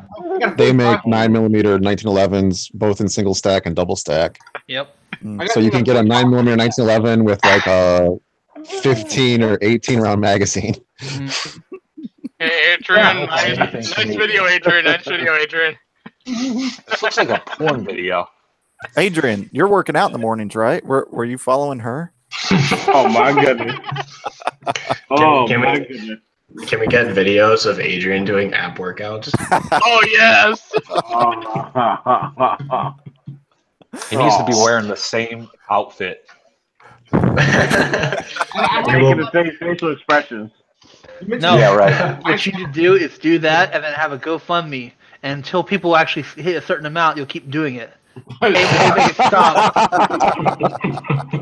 I actually have a parent order stack for it. It's that double stack 45 1911-ish style gun, and it does seem pretty nice. Mine was jamming up some, but I think Mark said when we were out to range last, which has been a long time, that it basically needs to be cleaned. Yeah, most of the time, if your gun is jamming or failing to feed or failing to extract, try cleaning it very, very well. It usually fixes the problem. At Mary's, I probably need you to show me how to properly field strip and take care of that AR-15 I got. Sure, no problem. Although I will say this: whoever did the whoever was the gun consultant on Terminator 2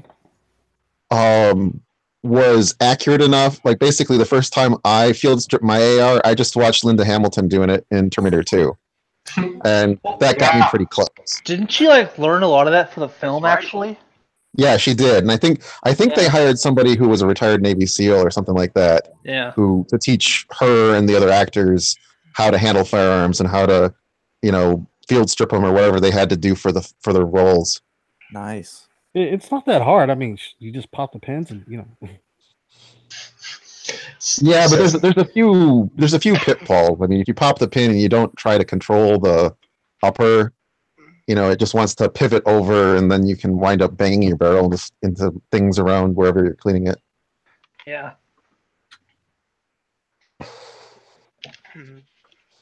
Oh, here's actually if you want to learn how to clean it, there's a tool I'll link you as well. Actually, a really good way to clean the bolt, the backside of the bolt. It's got a nice little scraper on it. So it's also got some stuff in there to clean like the firing pin and all that kind of crap. Nice. Looking at some of those Stag AR-15s, they're scary looking, man. Should be banned. Black plastic. Tactical. very, very tactical weapons. Hey, have you guys ever used a bore snake? Yeah, I use mine, and I keep one in my field kit. Best thing ever. Highly recommend. Running a jag through your barrel is such a pain in the ass. That makes it so much easier. I could think on the stream that there's a lot of hackers who really dig guns. Though that may be partly because the only hackers who still tolerate me on Twitter are ones that tolerate guns. Well, I think overall there is a significant interest in our community in firearms. Yeah. Well, I mean, guns are mechanical devices. There's a lot of figure out how they work, what they do, how they do what they do. It's kind of the same thing amongst IT in general. Yeah. A bunch of us go out and shoot at DEF CON. Yeah. I just remembered this since we're on the topic of guns. I was doing some like errand or whatever in town, and I'm in the Netherlands right now, and there was this gun shop that I went by, and I was like, whoa, this is kind of cool. And I look in the front window, and once I can find the application so I can screen share it, where is it? That's annoying. So just screen share the entire screen, I guess. Found this, like their front window was just this. Are they selling all those? Yeah. Are those like available to be? Because that. Also, are those the originals? Because that PPSH on the bottom was full auto in World War II. Yep. Show me again. I wasn't here. Look at Caprico's feed. He's got a. Make it okay. Woo. Yeah. That's freeze is what I say. And yeah, like the PPSH caught my eye because my buddy is really into like all the Soviet arms and stuff like that. So I took the picture for him, and then I was looking at the rest of it, and I'm like, wait a minute, it's like there's some really nice guns in here. Is that Megatron at the top? Which one? Megatron. That's a P-38, and that would be Megatron from the Transformers. Oh yeah. That always weirded me out, or not weirded me out. It was kind of weird to me. It's like, wait, you turn into a gun and then Starscream holds you. Okay. What else can you turn into? No, I'm kidding. No, but I went in. Powers activate. Hey, don't be dissing the Wonder Twins, man. Oh my god! Yeah. That was my staged childhood. I was definitely not around when that was on air. I don't even think my dad was. Sadly, I was. That's not sadly. I would have loved to see that stuff on air.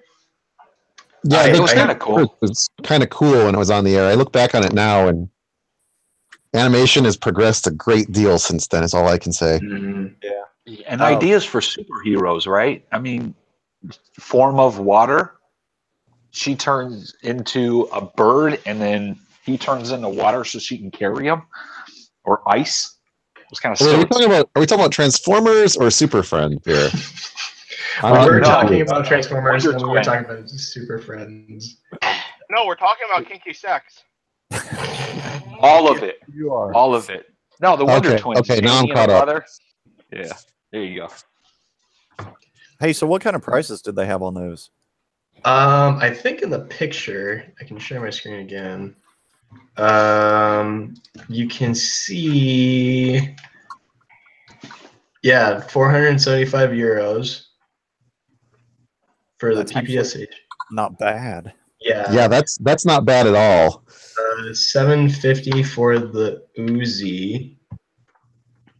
And I'm really liking the fact that my camera is super good on my iPhone, I guess.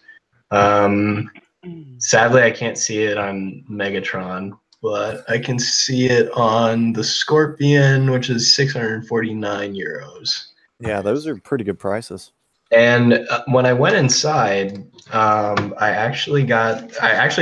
was like, what other kind of crap do they have in here?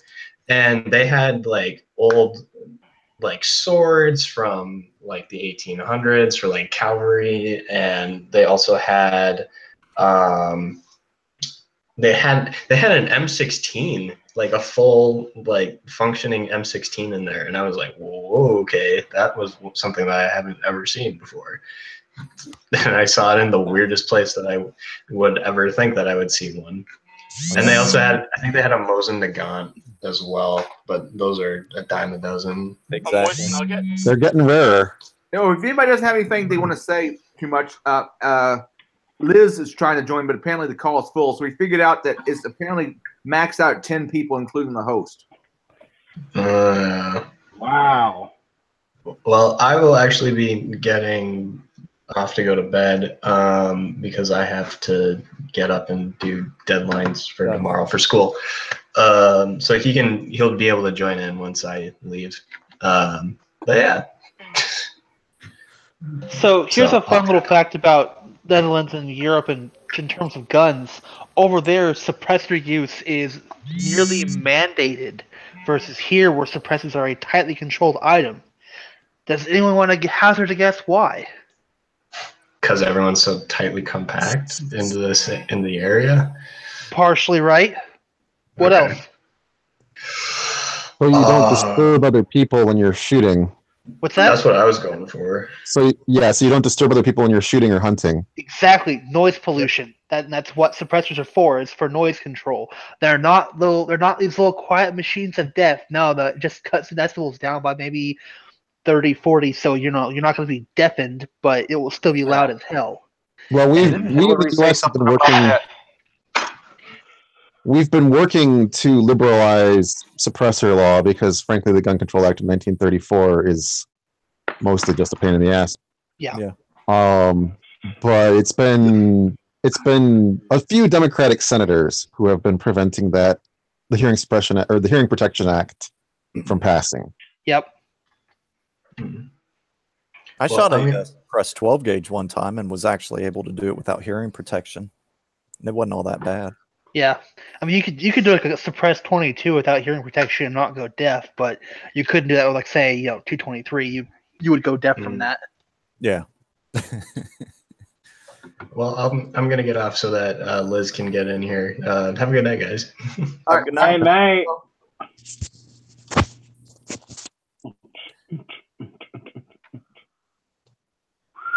I think I had this in the show notes before and they deleted it. There was some news. I'm trying to find the actual news story. There was like a caravan of people coming from Central America. Who had that in? Someone deleted it. Yeah, who? Yeah, you know what? I put it on there and then I took it off. And I only took it off because the impression I got when it first started hitting the news was this was a brand new thing and that these people were marching on America. And then I've read some stories that have come out in more recent days. Yeah. And apparently they do this every year. Their intent wasn't to come in, but it's still worthy to talk about. I guess. I'm pronouncing Caprico. I've been typing in the chat. I'm terrible spelling, guys. I'm just really bad. Well, yeah. I mean, hey, Liz. We chat Liz. about it. Hey, Liz. So it's not new, but they don't actually plan on coming in. Wait, I may have missed something because I was looking at another screen. Hey. What do they plan on doing once are they coming all the way to the border? What's the plan? So I just threw the news article about it up in the chat. Yeah, so the plan was this group claims they get together for safe to kind of protest and bring attention to the safety of people that are immigrating to the U.S. There's a lot of people that die along the route.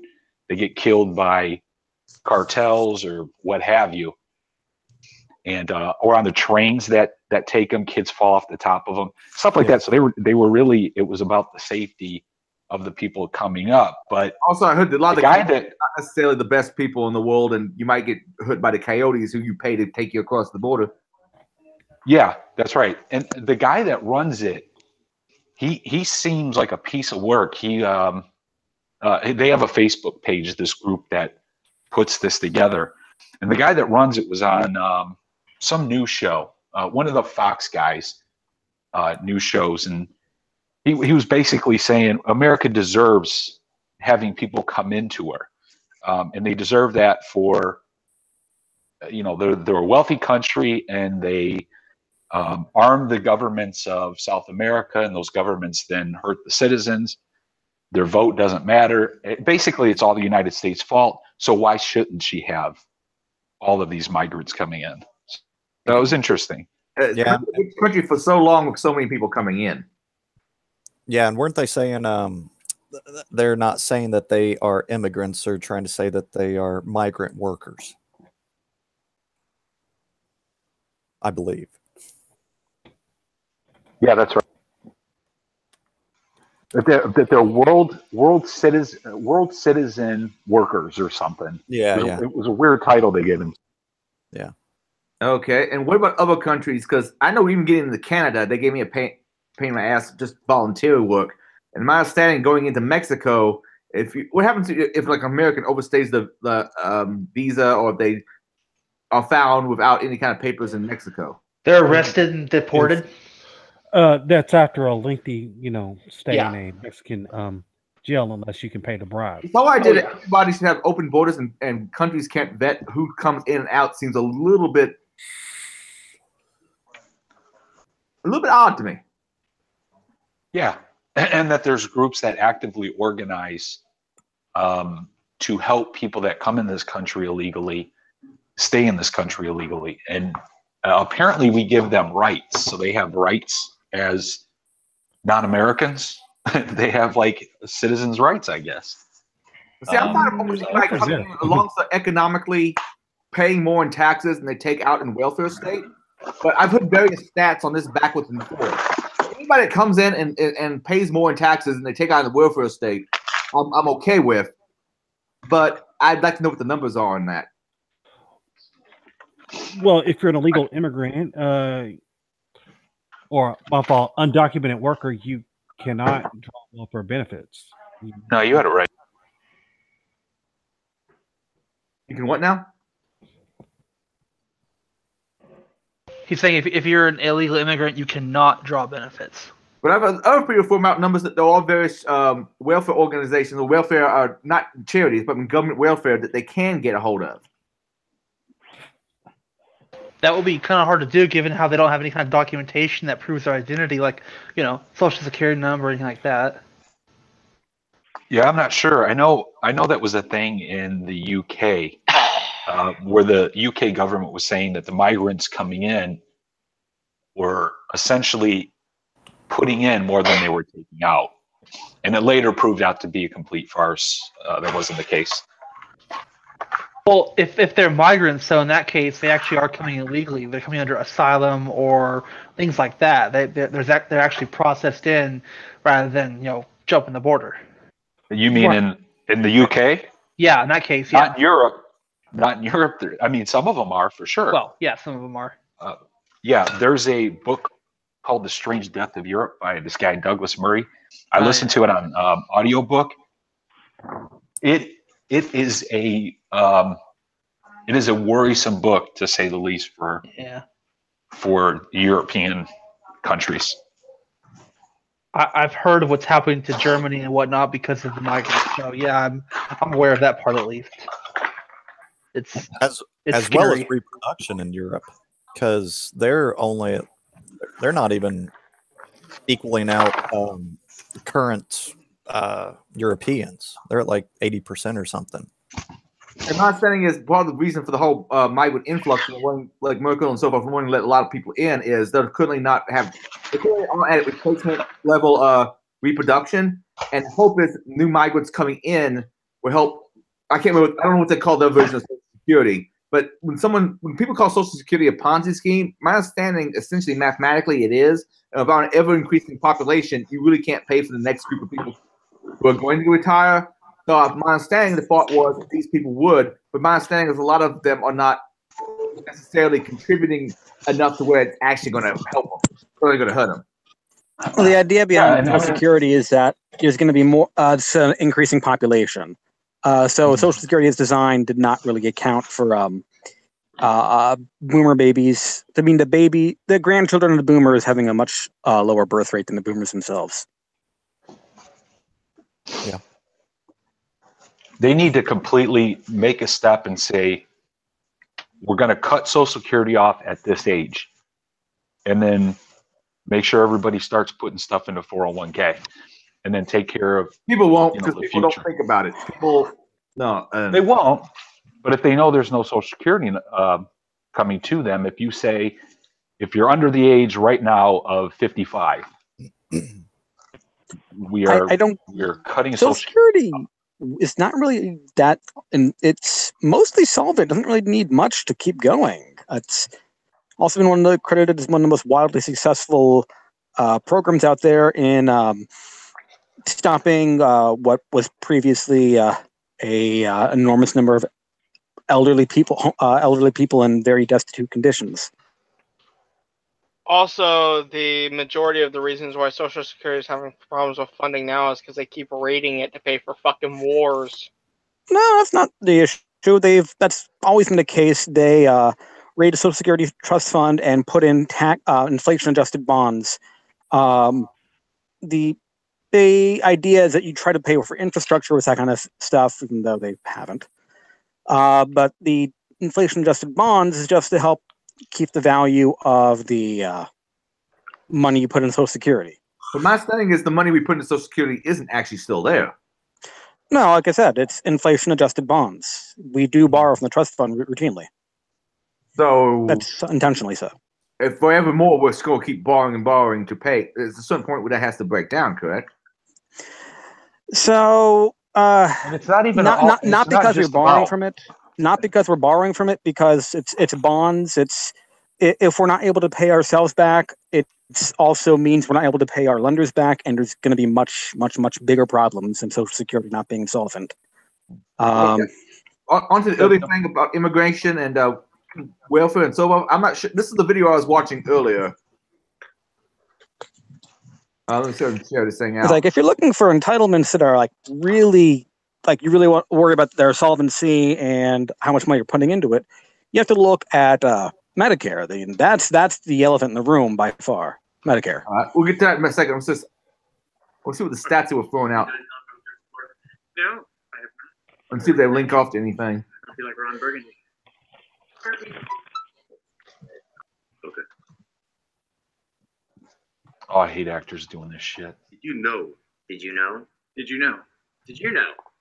Government expenditures on illegal immigration totals $135 billion annually, while illegal immigrants only pay $19 billion in taxes. That was the one I was looking at earlier, but I have to look at the page that they actually link off to. I'm not sure what fairusa.org is, but I'd like to know what the money we're actually spending on illegal immigrants are, because if they can't actually get any kind of like welfare, Medicaid, or so on and so forth, what exactly? My guess is enforcement. Assuming the number is correct, it's probably enforcement and incarceration. Oh, it's enforcement, incarceration, things like medical bills, things like that too. Stuff that can't get paid because they're not part of the system. Essentially, or in the emergency rooms, yeah. And the emergency room stuff's not necessarily from us. Yes, it is. It's partly subsidized by taxes. There's also clinics, low-cost clinics, things like that. A lot of it is taxpayer funded. So my understanding for how emergency bills are paid is, the hospitals are legally mandated to treat the person, but the idea is that the costs are then offloaded to people who can pay in the form of higher bills. They discharge those for quite a long time. It's not quite that simple. There are a lot of federal subsidies that pay for things like that, because obviously, again, if that was the case, they would be out of business really fast. Well, I kind of assumed that insurance would cover that, which then you get into the whole subsidy thing, and yeah. Obviously, the end person, the person with insurance who can pay for everything, obviously they're not going to really be seeing all that much, except maybe increased premiums. Yeah. You know what will fix all this? Charles having 2 more kids. Oh my goodness! Take one for the team, man. Take one for the king. Yeah. Really? I was gonna say Hunger Games, but that works too. Wow. Hey, have one more for me, because my wife is sterile, so we're good here. Yeah. So I haven't had. Was the point of bringing Social Security up that? That making it sound like Lay's potato chips. Can't have just one. That's what it is. That's what we're doing. I can just picture your kids listening to this stream 15, 20 years from now, and hearing you compare them to the spring like chips, and you just calling them a marketing slogan. Can't have just one. I was like, you know what? Dad was a dip. I was going to change to shit, but you know. Damn. He's been brutal tonight. He's been really brutal tonight. I don't know what it is, man. It's that beep beep peep or whatever it was all peep. What was it? The exploit that you found or whatever. I didn't find it. I didn't find it. I wish I found it because that's just epic. But man, holy beef is all I gotta say about this.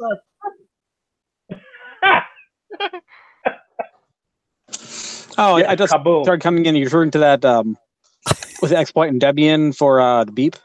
Yeah. The Prevesk exploit? Yes. Yeah. A bloop, bloop, bloop, and a bleep, bleep, bleep. That's this is all I have to say about it. What? I see. Kaboom.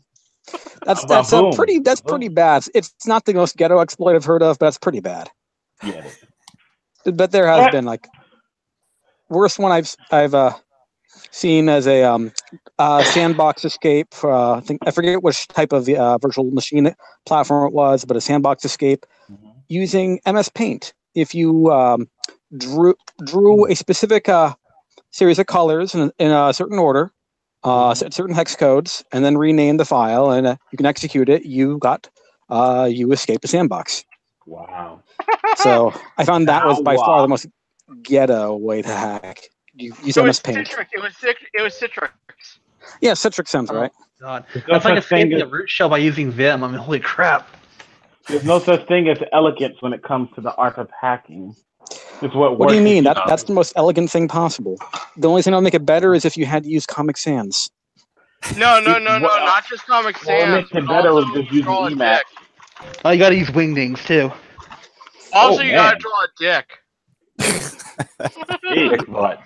Dick butt. Brutal. Yeah. So, speaking of direction, I just want to move into a more interesting topic. We can tell what Charles added to the show notes. Huh? What Charles added to the show notes. Yeah. Continue. Choosing a direction. Reason I mentioned that for this week is because earlier in the week I was having a conversation with a bunch of good friends of mine, and like it just had me in that zone where I was just thinking about what direction do I really want to go into, is especially with everything that goes on. Is IT, do a lot of people after a while, like, being in security for a while, do they leave IT but still do security type things? Or do they just stay in IT for, the remainder of their careers? Or, or if they're in... Go ahead. If I had to venture a guess, security in particular, it will burn motherfuckers out. It will force people out. I've met a lot of people who have security backgrounds who left security because they were sick of the bullshit. Okay.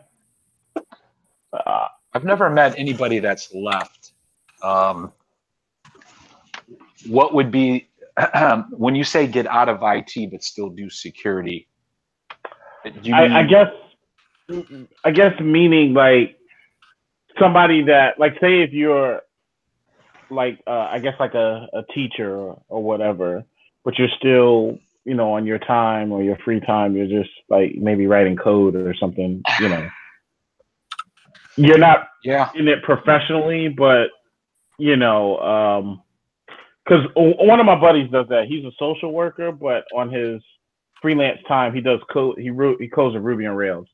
So it just had me thinking about that. Like, we were just talking about more like futuristic stuff, and that topic just came up. What direction do you really go in? What do you stay where you are, or do you some people just just stick it out for like they're 50, 60 years old and they're still doing security research? Or well, one of my buddies, he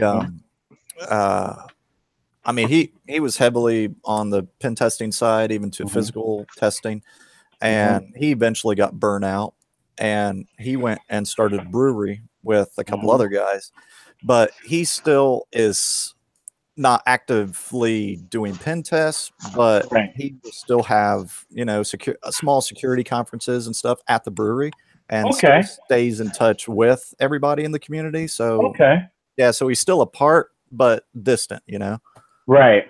Yeah. And I think that's, because sometimes, sometimes, you do feel that little burn. You feel a little burn. You'd be like, okay, what would I do next if it all ended today? Yeah. Because I think like a couple of weeks ago, I was just like, I don't know if I was feeling a little tired. Just, I guess, like tired of how things were run at this particular sector of the company. I can't even say the whole company, but the sector of the company, and it was just, I had a little burn moment. Had a little burn. Yeah. So that kind of made me think about it a little bit.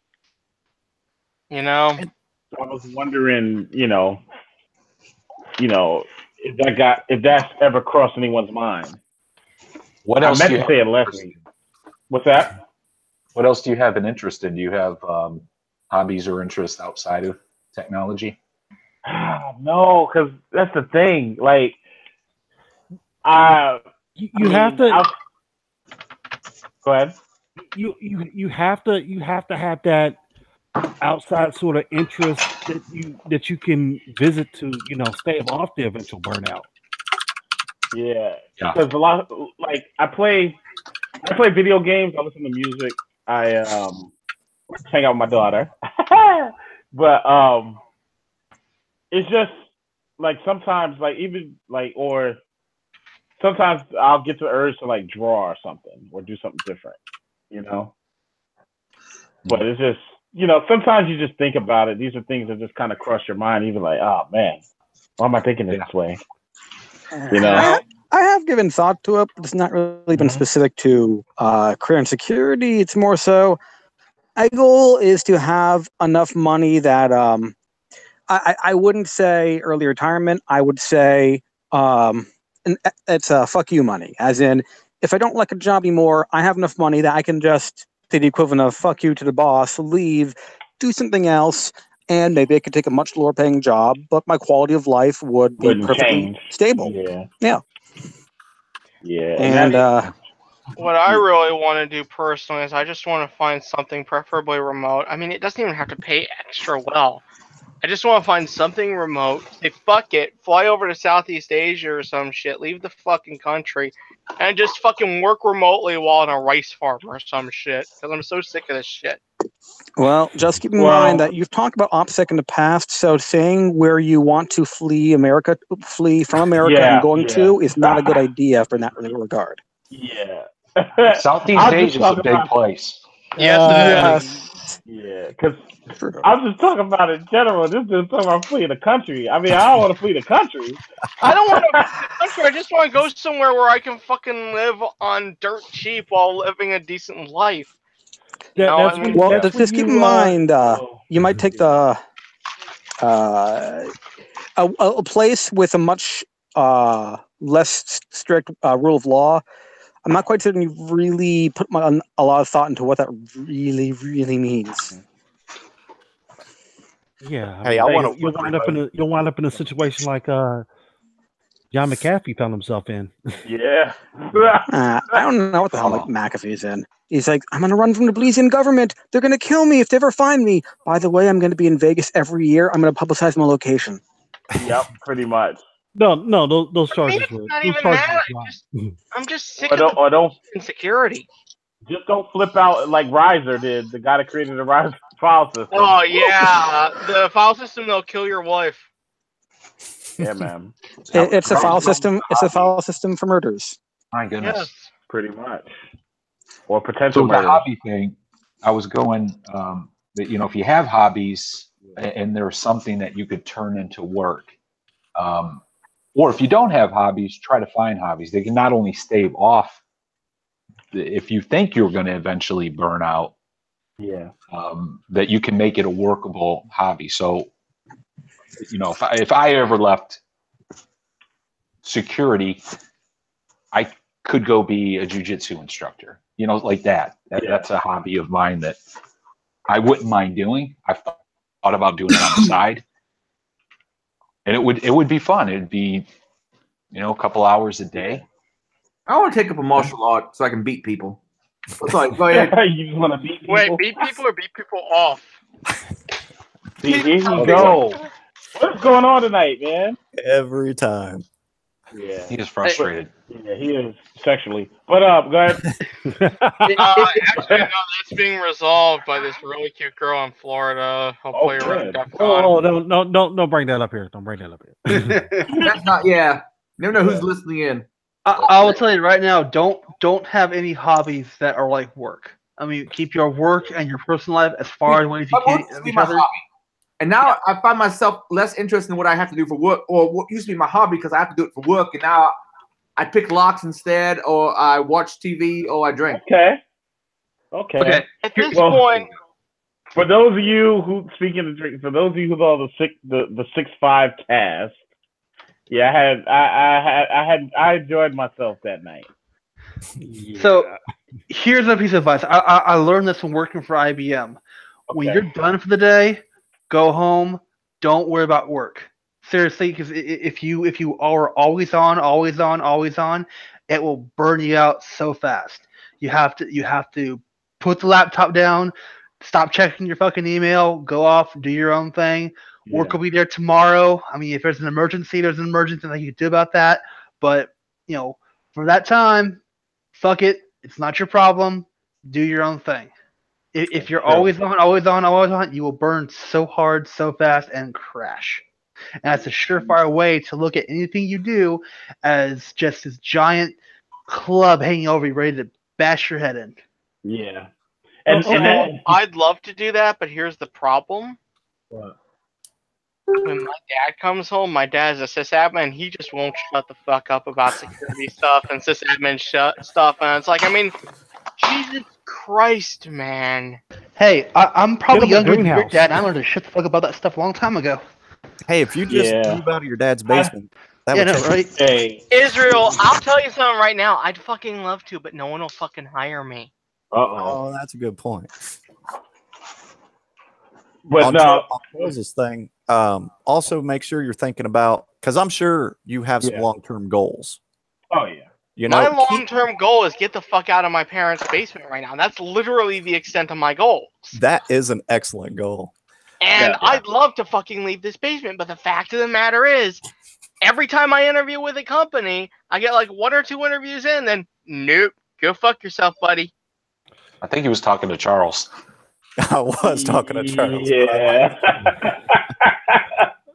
But remember your long-term goals. Like Jada and I, she's Filipino, from the Philippines, and eventually we'd like to have like a string of motels, hotels, stuff like that, and a couple restaurants in the Philippines that I could potentially bring back to the States. Yeah. So it's not necessarily security related, but it is a long-term goal, and you'll have one day where you're going to feel burnout, where the director, the VP, whoever, comes down on you for something.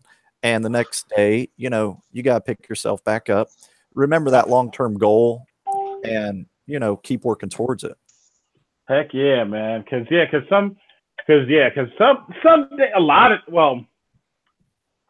of days I am like insanely like pep in the step 1,000 miles an hour. But I just think about these things sometimes. Like, it's like, okay, how long does the engine keep running? Yeah. You think about those, especially as like years go by, and then you look, it's just like, oh man, wow, I've been doing this for 13 years, been 20. I'm like, geez, like, it's just like goes by quick. It does. It goes by quick, but you know something? It's a fun journey. And my young man that needs to get out the basement, trust me, once you get back out there, man, it's a fun journey. It is a fun journey. I've had some some awesome times, whether I was a sysadmin, a PC tech. And you know what's funny? Usually the beginning times are the most insanely fun times. Yeah. Like when I started off as just a PC tech and a guy that just like made cables and stuff for the network admins, man, it was crazy. It was a lot of tacos and beer and and just knocking stuff out. Oh, we got these cables to make, no problem. Hand me a stole. I know I had a lot more fun back when I was doing lab consulting and even fixing shit around the library. So I got paid a hell of a lot less. Yeah, I got paid a lot less, but you know something? Less stress. Yeah. Was it fun? So I got my first technology job was in '96. Oh wow. Yeah, dude. It's been forever. Wow. But I think about it, and you're right. It was fun, more fun in the early days. I wonder if that's because IT's become more corporatized and things were the wild, wild west back then. Yeah, I think a lot of it has to do with that because, like, I'll look at these are companies I don't even work for. I'll just hear, like, just listen to their conversations and how they approach things, and especially when breaches happen and you constantly hear like the same buzzwords that everybody copied from somebody else, and you just stop to think like maybe if you had listened to somebody who knew what they was talking about, like listen to them in the first place, maybe you probably wouldn't have been in this position. Or glossed over the red team report that you got from your pen test. Right. You just that kinda, too. just kind of sort of check the block. Hey, we got our pen test in, and pretty much, yeah. We got the highs. We took care of all the highs. Yeah, we don't care about the medians, which is just as dangerous. But we don't care about the fucking thing, which winds up allowing you to load arbitrary shit, even though it requires third-party code or man in the middle or whatever the fuck. We don't care about it. We don't have that. We don't have that OT structured in our budget, so you're just gonna have to make do. Exactly. And plus, now you know what's happening now too, and I'm noticing this a lot. Everybody wants to be a Mr. Robot. Yeah. Yes. You notice that, right? Yep. Like everyone wants to be like the. I'm sorry. If you really look at Elliot's character, he has a horrible life. He's on drugs. Yeah.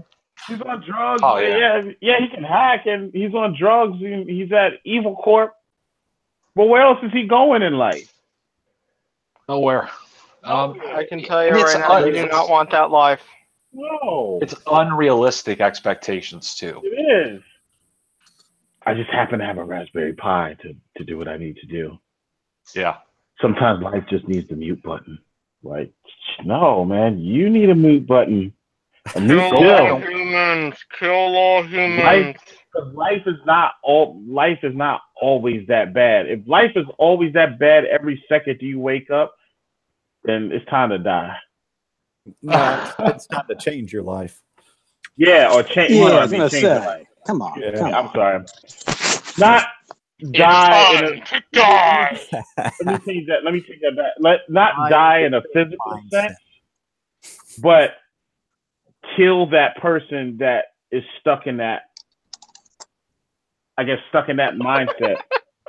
if I'm saying it right, but yeah, change your life. Change your life. Whatever it is you got to do, just make changes. God damn it, Will. Did I say something? Trying to tell you something. One other big thing, and this isn't so much for Charles. You've been here for around the block. But for new guys getting into IT or security, make sure your first 1 or 2 jobs you are on a team. You're not running solo, because that team environment will be invaluable to you. If you're running solo, life, especially starting out, life will suck. It's good to have people to learn from. Yeah, I can tell you right now that my first 2 gigs were pseudo teams, meaning in reality I was pretty much solo. Yeah. And that team environment is crucial. Yeah. I've been in the kind of I've dropped a few jobs I've got. I went into the team, but unfortunately, I was the one teaching others. It's not that I don't like teaching; it's just that my skill set, and no one else had my skill set. Sometimes you felt like a lone wolf. So while I was working with the team, I didn't really have anyone to learn from. Yeah. Now that's tough. Yeah, that's rough. And see, like, and it's I'm also solo. I found out it's very nice to feel needed. It's not so nice to feel required. Yeah. That's true. Yeah, Yeah, when you're 'cause required, you never get a moment to your fucking self. And you can never Yeah. take fucking vacation. Oh That's shit! true. Yeah. Oh my god. That is my entire mindset on sharing information. Is if you are there and you're hoarding all the information yourself, guess what? You can never take a fucking day off because you're always needed because you know everything. No, spread that shit around. So that way you can go on vacation and people can do your shit. If they want to replace your ass, they will replace your ass. Yep. Yeah, I've been Exactly. running solo now for 4 years. I got a call. What was it after No Payda came out that started hitting Ukraine? Oh, Bad Rabbit. So I'm in the delivery room with my wife. I have people calling me from work while What? I'm in the delivery room. Oh Yeah. hell no. No, I've been there myself. It wasn't exactly a delivery room, but I was in the Smokies. Yeah. Tennessee, baby. Go ahead. I was in the Smokies in a cabin. Let's just say, not quite able to answer my phone. You were getting personal attention. We get it. No, I was getting drunk. Well, okay. With a grizzly. Grizzly bear. No, You got long hair. No, I didn't see any grizzlies, but I was in the hot tub. I got my bottle of something cold, and Okay. and my phone kept blowing up. Oh, Sorry. And then I got back into the cabin a couple hours later. You need to answer your phone. Not if I'm on vacation. Yeah. But you know what's funny though? And tell me if this is true. You notice most Unix and Linux guys, a lot of them are usually solo because they're running so many different open source tools at work. Like they're in charge of the DNS server, the DHCP server, the what else? The Apache web server when LAMP. Somebody's got a they got a couple Ubuntu boxes floating around as desktops. Oh yeah. There's some Tomcat servers out there. Oh, yep. Look at that. Yep. And it's like one guy running it all. I was like, oh my god. That's why they're always so pissed off. We talked about that, right? Mary's Hey, I resemble that remark. Mary's saying stuff in the chat. Something about Charles. That was dark. I don't know which frame she was referring to in that. What's dark? I'm not sure which item she was referring to when you said something. You said was dark. Killing somebody, kill yourself. I think. I didn't mean it in that way. Whoever whatever the chat is, I apologize. And watching the noobs color drained from their face, realizing Facebook owns them, it was beautiful. Something like that. I'm phasing out myself, but yeah, Mary's did. Yes, Mary. It was. Yeah, it's time for the rebirth. You're exactly right. Yes. Time for rebirth. Woo. But yeah. Everybody getting shocked about Facebook. Jesus Christ, people, you didn't expect that. Did any of your friends delete some of their profiles? Because I saw some people, some people that I know talk about they were deleting their profiles because of the situation. But here's the thing. They already got your information just by you carrying a cell phone. So what's the difference? Well, who are they you're talking about there? I mean, not everyone has to. Not them, come on. A lot of people are worried about future employers or stalkers looking at them. And I don't know about you, but when I think of future employers, I'm not particularly concerned that my cell phone, everything in my cell phone, my location history is going to be published to them if I don't publish it on Facebook myself. Right. That's what I'm saying. What I'm looking at is like, we're in charge of what you control what you post and don't post. So why? I don't know why. It's more than that. And you control who sees it too. Yes and no. Well, you can't control everything on there. Yeah, you can't control everything. It's not always. It's nominal. I mean, theoretically, yes, but in reality, no. God, no. It's no. The reality of who gets to see your information is not really clear at all, and that's assuming it doesn't retroactively change like Facebook has done in the past, where you have something you explicitly set to private, and then Facebook makes it public a few years later on their new feature, their timeline feature. That's true. So, time, you have the ability to filter out who you add to your friends list. Don't add every Tom, Dick, Mary, and Jane. Be selective. And That's also true. think about your location. People think, okay, turning off my GPS, they're not going to know my location if I turn it off. How the hell do you think an average person is going to know that a snapshot of the names of all your nearby access points and their a signal noise ratio is enough to pinpoint you? How the hell is the average person supposed to know that? Exactly. And that's who the concern is for. It's not for people that are security conscious. You don't have I mean, the concern's for everyone. Even oh, come on! Just the other day on Twitter, I saw someone whose pretty much job it is to find out, what these companies have on you, how you can delete it, and was kind of shocked at, how Google is still keeping her information and on some other sub menu after she had thought she explicitly deleted her information from Google. Yeah, so even experts don't know this shit. shit. Statements like everybody should, nobody should worry about this. I'm saying for the vast majority of people that are security conscious, don't have Facebook on your phone, right? You're not going to have the app on your phone. Right. You're going to be judicious about who you allow to friend you or who you friend. You're going to be judicious about what you post, that kind of stuff. Yeah. Even if they do make it public, that sort of thing. If you're security conscious, you're going to do, and that's going to cover a lot of it. Most people don't know that. Most people had high school friends. The thing with Cambridge Analytica was really your friend took a quiz, and that quiz is what got them into your account. So you didn't elect to take the quiz; your friend did. Mm-hmm. That was one of the biggest issues with that, in my opinion. And like here in the last couple of days, I'm sure some of you guys got it.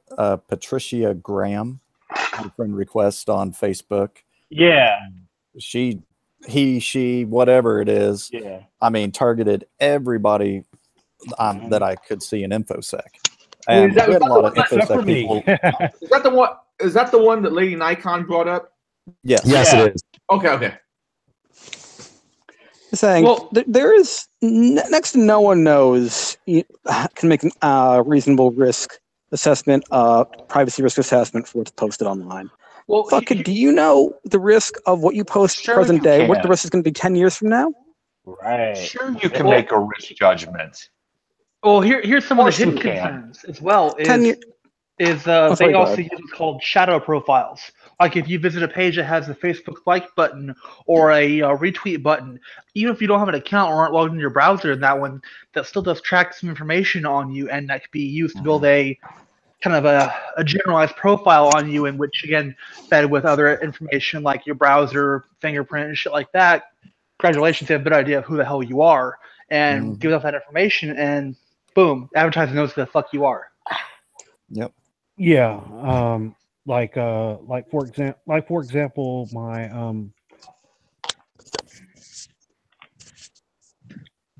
my sister when she lived here, there were certain things that she would order, but I would get Facebook ads about it. I knew exactly what the fuck it was, but I just kind of laugh about it. Oh, do you remember that story that woman went to Target and all the shit she was buying, and Target's advertiser figured out she was pregnant before she did? And then now to her dad? Yeah. Wow. This was a few years ago. This was not recent. This was a while ago. Yeah. I think we talked about I that recall this case. on the Cambridge thing. Yeah, it's wild. Yeah, it's so much going on. It's just crazy. But I said, just be careful what you post, and I mean, just be mindful. That's all I can say. I mean, I don't do anything crazy on Facebook. Anybody, for those of you that follow me on Facebook, like I have fun with memes and just have a regular fun, but I'm not talking about any politics or killing anybody or anything like crazy. Because I don't do that. That's just out of control. Like she's about to drop a dime on my ass. Oh, you see that? you saw that. That was hilarious. Now, that was hilarious. I So- love that. That was funny. Things that were That was perfectly normal or socially acceptable on the internet a decade ago can now make you a pariah present day. Things you might have had no fear in the world of any repercussions coming back to you a decade ago can utterly demolish your career potential or make you a credible target for an outrage mob present day. Yeah, I remember I asked a question. Like in 2005, I was someplace where Bruce Schneier was speaking. Actually, in Indianapolis, the same venue that B-Sides Indie is at now. I was at ICAR. What was it? It was some kind of security summit that they were doing at IU. And I asked the question of Bruce Schneier, with all the stuff that in the online presence that people have, what will things that people post on 4chan or something come to bite them in the ass later on, like 15 years later? There's a video of it someplace, but the one I had linked to. And his response was basically, over the last 20 years, we've gone from I did not smoke marijuana. I smoked marijuana, but I did not inhale, to I did not, and then I smoked and I inhaled. His thought was that in the future, all these things we say in our past won't matter. But I'm not sure he was right, because outrage mobs gotten pretty bad right now. I'm hoping that's going to go away, but I'm not sure he was right. Got no idea how. So that's the ideal. Ideally, that would be the outcome, but I think it really ignores the in between where politicians, that's a big thing. The ones who will be able to determine if the institutions at large will be okay with us becoming weirder or having changing social norms over time. Will they be ousted by growing outrage mobs? Will they survive it? If they can survive it, if they can navigate the storm and make sure institutions don't turn batshit fucking insane, then maybe that will be the future. But it's going to take quite a while, if that's in the best case scenario. Do you? Sorry, autoplay and something I was bringing up. Go ahead. No worries. They navigate it now. I question if the issue is going to become bigger. If the issue is going to become bigger. I question the issue is going to become bigger for politicians first or the general public first. And there's plenty of one-offs in the general public right now, but I don't feel like it's reached critical level where you find people left and right who just their future career prospects are literally over. Yes, that's the rhetoric, but how often is it actually the case where no one can get a job because of something they posted on Facebook a decade ago? Yeah, I can't think of a case. The one girl that posted that AIDS thing on Twitter, she still has problems to this day, right? Was the joke something about she's going to Africa? Oh, yeah. I'm going to Africa. Going to get AIDS. I hope I don't get AIDS. Oh, wait, I'm white. Something like that. Yeah, that girl's still known, and she'll have that stigma until she changes her name. Well, yeah. So she's a little bit of anyone who is target of international news, international media. That's a little bit different than what I'm getting at. Well, yes, the outrage mob depth is unquestionably a huge factor there. The impact on her career prospects would not remotely be the same were the mass media and fuck you, Gawker, not involved. Oh, of and course, fuck yeah, you, absolutely. Sam Biddle. Yeah. Hope you're right, public Hal. people that. The name is Justine Sacco. Justine Yeah, Sacco, that's Sam, right. Sam Biddle is the one who started the outrage mob against her. Who, my Sam- saying, he seems like a universally SJW asshole. I remember hearing about him a lot, like other things, like Gamergate and other places. Wasn't particularly an SJW. He's more so just a muckraker, more so just a muckraker and a tech-phobic asshole. He's just an unabashed asshole, and he fucking hates tech. Who? He worked for yes. Well, if he worked for Gawker, that explains it all right there. Well, he worked before that. Well, he worked mainly for what's it called, Valleywag. Before that went under, Valleywag was a Gawker sub-publication that was mainly aimed at shooting on Silicon Valley. He was one of their writers before Value was shut down. Then they brought him into the Gawker mainstream. And last I saw, though I don't know if he's still in that position, he was writing for The Intercept, mainly articles critical of Silicon Valley. Wait. Who is this we're talking about? Sam Biddle. Okay. But yeah, he's the one who started the outrage mob on Justine Sacco.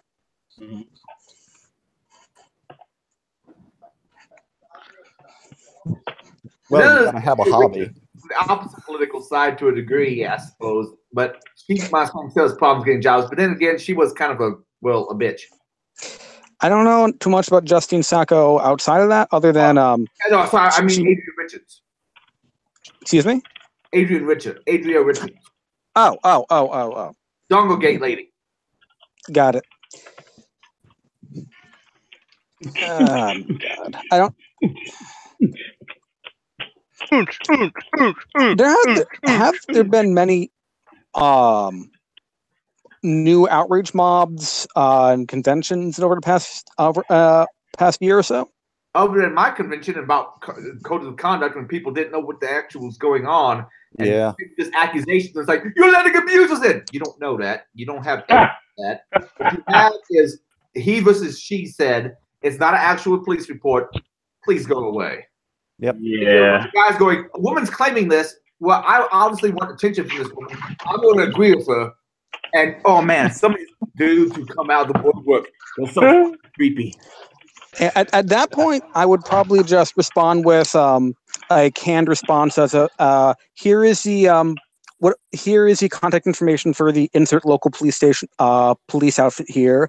If you feel that there isn't a case where so and so is physically threatened or otherwise harmed, please contact the police. We will respond to valid police reports and take action immediately to preserve their safety. A huff, and then every guy who wants to try to make an impressive white knight stance will agree with them, and there's a bunch of whining on Twitter, and it will. Adrian, I have to ask. Have you seen the latest season of South Park? I don't think I've seen all this latest season. No, not the latest. The one before that with PC Principal first coming in. Yes. Yeah. So I mean, come on, that's not it. They're trying to crush puss. That's what all SJWs are doing. I mean, how obvious is this? I think there were quite a few salty SJWs that came out. For the police report. I mean, even asking for it was considered a faux pas. Saying and my response would be to post it back at them again. The more they complain, everybody did. The more you keep posting it back at them. Yeah, everybody did. I think most people were on the side of DerbyCon, obviously. Yes. This thing popped off. And not because. And here's the thing. Most people were on the side of DerbyCon because people that have experienced DerbyCon know what has occurred, and in hindsight, if anything of that nature had occurred, like insanely occurred, then it would have been taken care of and directed to the right authorities, like meaning the police or whatever else. But the person that complained about it wasn't even there, so. I mean, I don't want to open up that can of words. I'm trying to. Had no interest of even going there. Right. So, like, her opinion really is mute.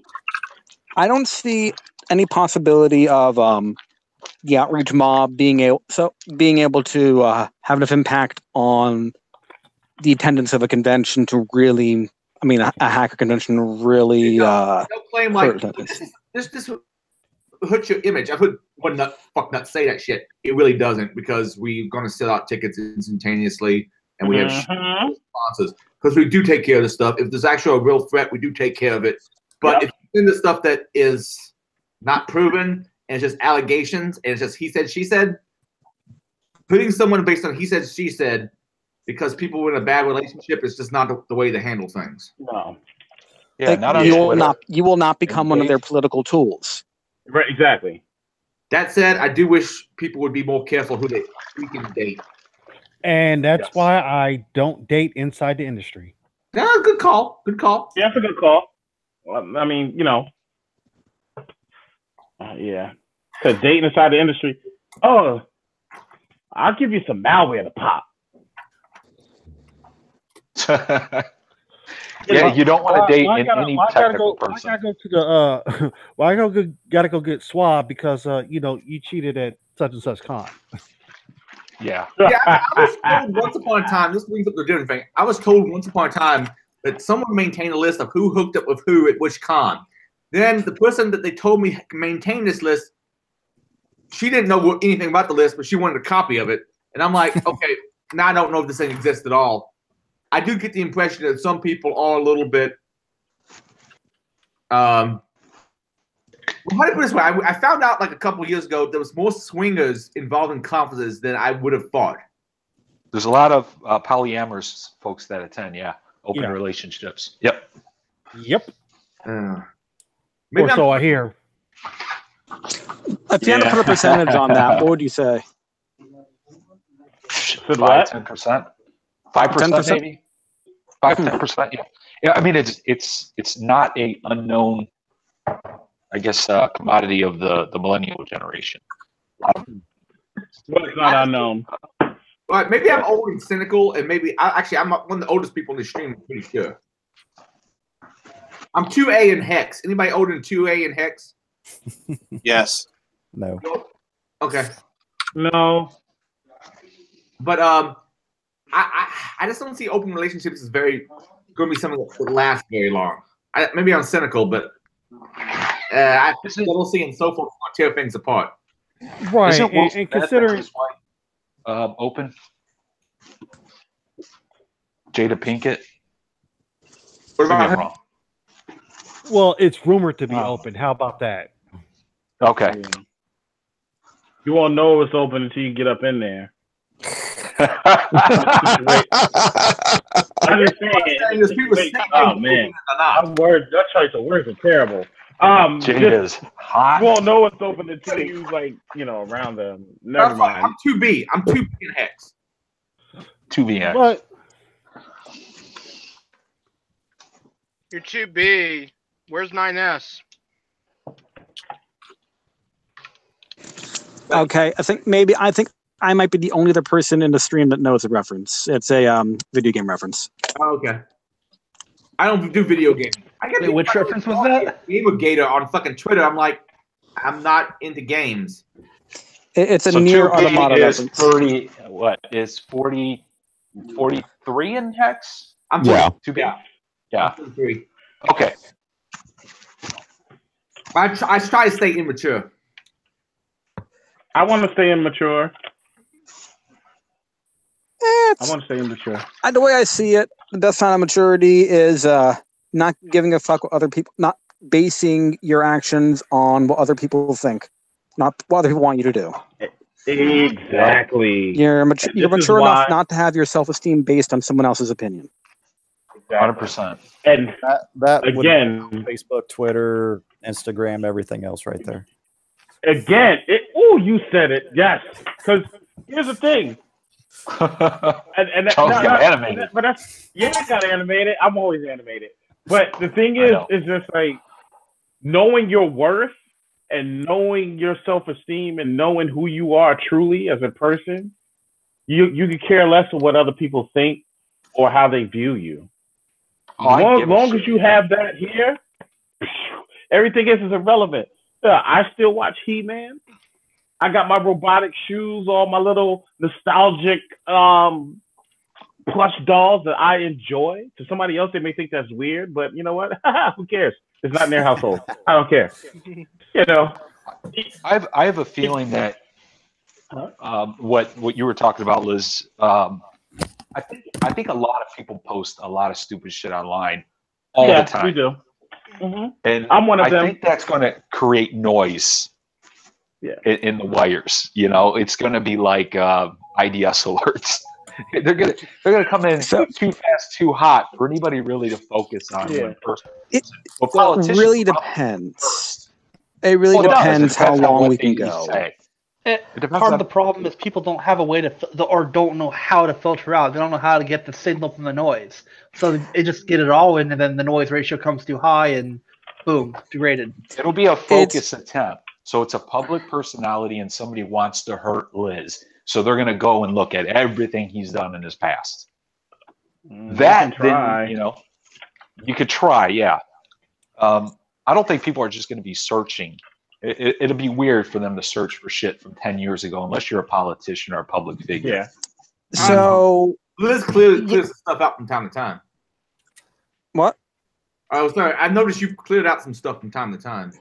I've done a clean sweep of my Twitter account beforehand, but I'm probably going to do that again at some point. It's just to keep things clean, and I have my own personal record just to keep. Yeah. If you ever do back up your Twitter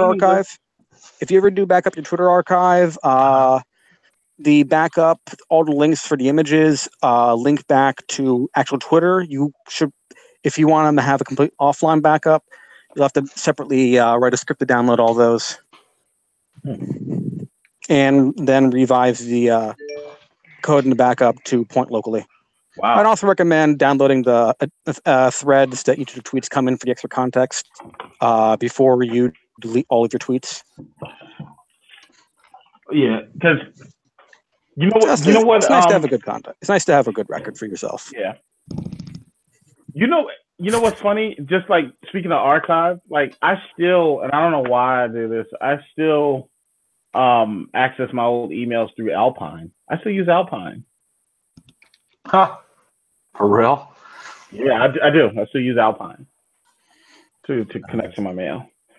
And when he brought up archive, I was like, oh yeah, man. I don't know. Sometimes using Pine. Oh well, there's Pine, a company that. Oh, sorry. Go ahead, Charles.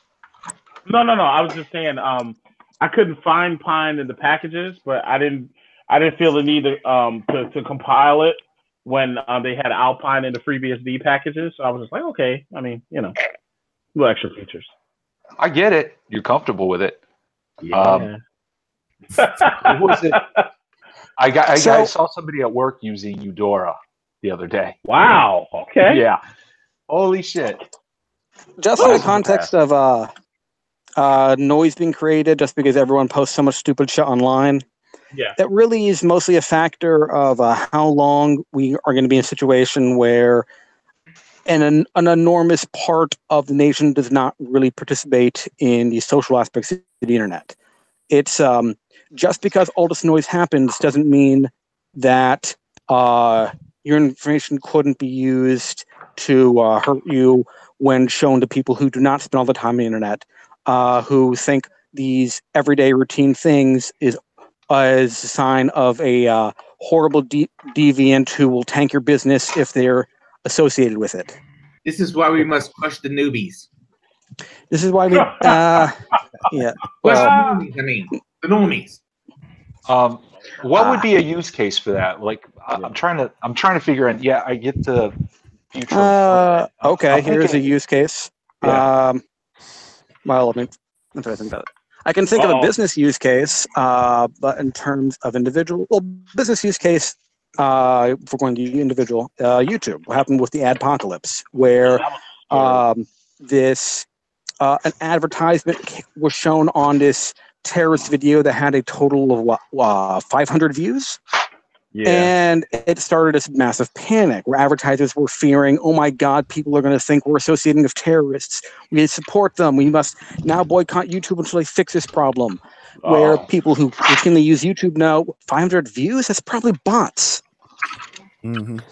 Wait, I just this phenomenon I'm seeing online. Anytime someone disagrees with somebody, or I've seen people like freak out, oh, it's Russian bots, it's Russian bots, it's Russian bots. Like, are you fucking insane? Well, I get that. It's just more so referring to the automated view thing, people scraping information off of YouTube channels. But I mean, there's people who seem to think that everybody who disagrees with them in like a thread is a Russian bot. Oh yeah, that's really fucking common.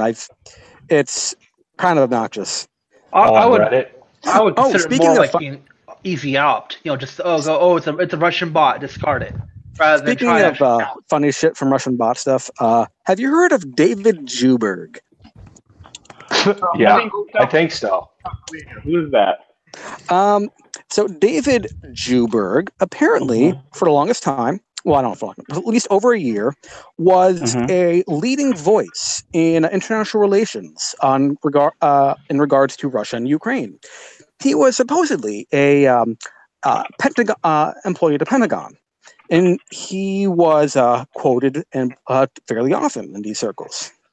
It wasn't until an expose from the website called Bellingcat. It's kind of like an independent research. They try to do investigative reporting on their own, and they do put a lot of good work. I highly recommend looking at Bellingcat, BELLINGCAT. I'll post the link here. I got it. But yeah, they did some research and found out that David Juberg was, a fake. Huh. And the thing that tipped them up first was the name, because how many Jubergs do you see outside of 4chan?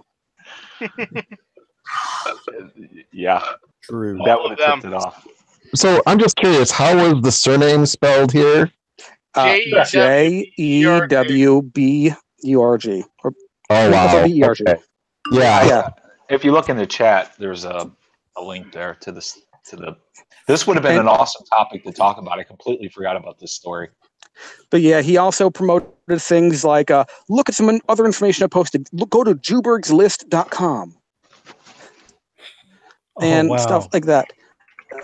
At this point, I'm just waiting for the next great voice in foreign policy. Herschel Steinowitz, Bergenstein, and Yahoo. I'm just waiting for that. And thinking, how stupid can it fucking get before our institutions realize that someone is fucking with them? Yeah, that's the scary part. What is it going to take for them to realize? That said, look at what I did read about the whole case with David Juberg. I'm 95% certain that's probably not a troll, like a traditional troll, internet troll. It's the amount of knowledge they would have needed to fool people in the foreign policy circles for that long, and fluent English and Russian. It's only so many people have that kind of that kind of knowledge. Yeah, I mean, it's maybe could have been an ex military guy. That's a possibility. I think they but know it who also it is could now. have. It also could have been someone from fucking Russia. Well, I don't know. I've read some things in my own studies of history that suggest to me that particularly U.S. foreign policy or U.S. military intelligence, that sort of thing, may not be as high speed and low drag as they'd like everybody to think they are. It's not. The example I'm thinking of is I read a book entitled The Red Eagles, and it's about the Air Force's top secret program to literally buy MiG and Sukhoi combat aircraft from third-party nations like Egypt. And then those were used secretly to train, like American pilots were flying these to train American fighter pilots in how to shoot them down and how to properly dogfight them. And so these Air Force pilots out at Nellis are flying MiGs and can't talk about it with anybody because their program is probably one of the greatest secrets the Air Force ever had. And they're sitting across the lunch table from people in Air Force military intelligence who are telling them that the MiG-23 is just this awesome aircraft that will shoot down everything we've got. And they're like, well, I can't tell you how I know this, but you're very, very wrong on that. The MiG-23 is an absolute dog to fly. Nice. And it turned out that the person who was talking about how great the MiG-23 was, she was a civilian hired by the Air Force as an intelligence analyst, and her entire flying experience was in flying Cessna single-engined high-wing monoplanes. So she really had no basis to judge aircraft performance. Well, she probably got the job because she was a friend of a friend, and Yeah, maybe. I don't know how she got the job, but she was a little bit out of her depth. And whenever I hear about these, people who can't believe that 4chan or somebody else is pulling this stuff off, I think about incidents like that maybe or here's another one that most people probably know: the intelligence that ultimately led to the SEAL team raid on Osama bin Laden's compound in Pakistan. Yeah. I should we clarify. had that in our possession for like 10 years from 2002. I should clarify a number of Russian officials had posted on social media considering David Juberg among their personal friends. Okay. Wow. Interesting. That I probably should have clarified that part earlier. Okay, I didn't know that part. You know what this that could be old school Russian disinformation. Then that's possible, but it's also U.S. military officials had posted on social media. They thought that they knew David Juberg. They said, "Hey, you remember our time back in back in Iraq?" And they posted photos they posted photos up, and they took Juberg up. They mistook Juberg for someone else entirely. So all their photos were of different. We said at the same time. Men? So Different Juberg took. I guess so, because Juberg took someone else's photo. I mean, took the photo of someone else who also in the military, and just went with that. Like you found someone random on social media. Turns out to be some random person in Texas who had never heard of David Juberg before. So I have an important question. Yeah.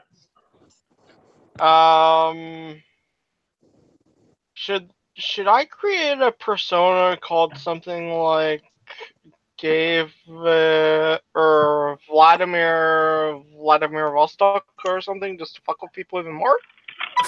Why would you want to do that? Who knows? If I accidentally start World War III, so be it. I don't think that's how that works. Right. That's the joke. But there is a little bit of just a Russian government official saying they consider a insert troll here a personal friend. There is actually precedent where that does not necessarily mean the troll is an agent of the Russian government. Take Andrew Raglan, not Raglan, dang it, Andrew Anglin. Andrew Anglin. How do I know that name? The guy who runs Daily Stormer. Daily Stormer, sorry. Stormfront's a different website, right? Daily Stormer was made to parody Stormfront. So wait, Daily Stormer, is it actually really a neo-Nazi site, or is it merely a Poe to make fun of? No, it's real. It started as a Poe, but it seems to have gone so far. At this point, it comes off more like a method actor who doesn't know when to stop. Yeah. Which is probably a pretty good description of Weave anyway. I think it's a Poe that is willing to. I think he would literally. He's a Poe that doesn't know what too far is. What does that mean? Not for that. He's a method actor, doesn't know what too far is. Poe comes from Poe's law, which is that any form of sarcasm will be mistaken by people. Will not be able to. There will always be somebody in the audience who won't be able to tell that it's sarcasm. Sufficiently advanced satire is indistinguishable from an extremist. Yes. So pretty much all feminism, like the reductrist and everyday feminism, you really can't tell the difference between the two of them. Yeah, there's parody accounts who literally tweet out, "What the fuck? Like, how the hell are they supposed to parody this shit?"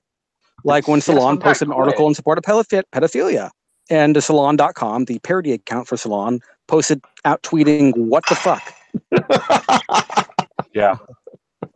I'm not a monster. So, we're a parody account, and even we have a line we won't cross. Well, it's more along the lines of, "This sounds like something we would have posted parodying you. What the hell?"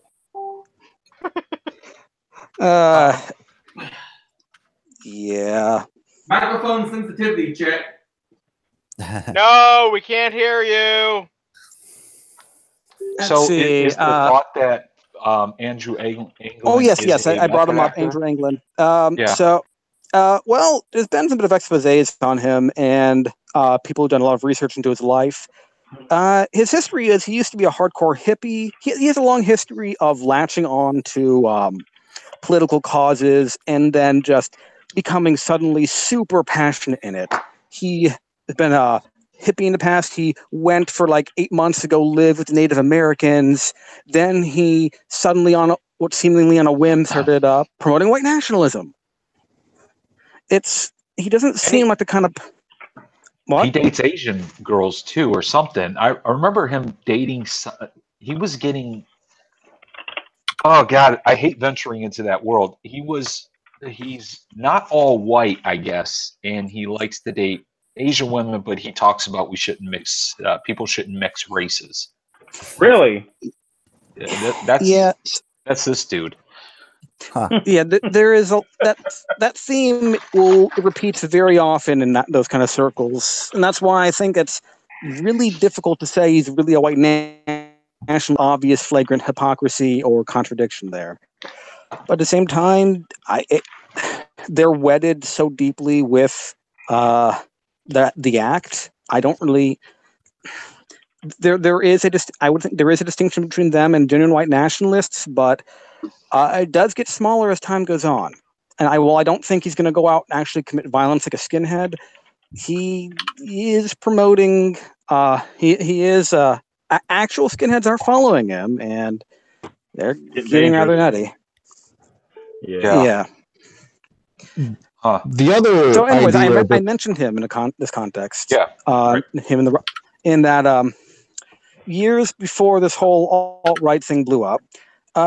There's apparently it's mostly media produced. I think the number of actual alt-right people that are truly alt-right, as Richard Spencer might put it, is pretty fucking small. I've seen black people called alt-right, gay people called alt-right, Polynesian people called alt-right, white women married to Polynesians called alt-right.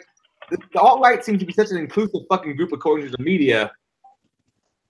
No. Well, like I say, if Steven Crowder, Jordan Peterson, David Rubin, Stefan Molyneux, and Ben Shapiro are all considered alt-right, then it's an amazing swath of the political spectrum that's alt-right.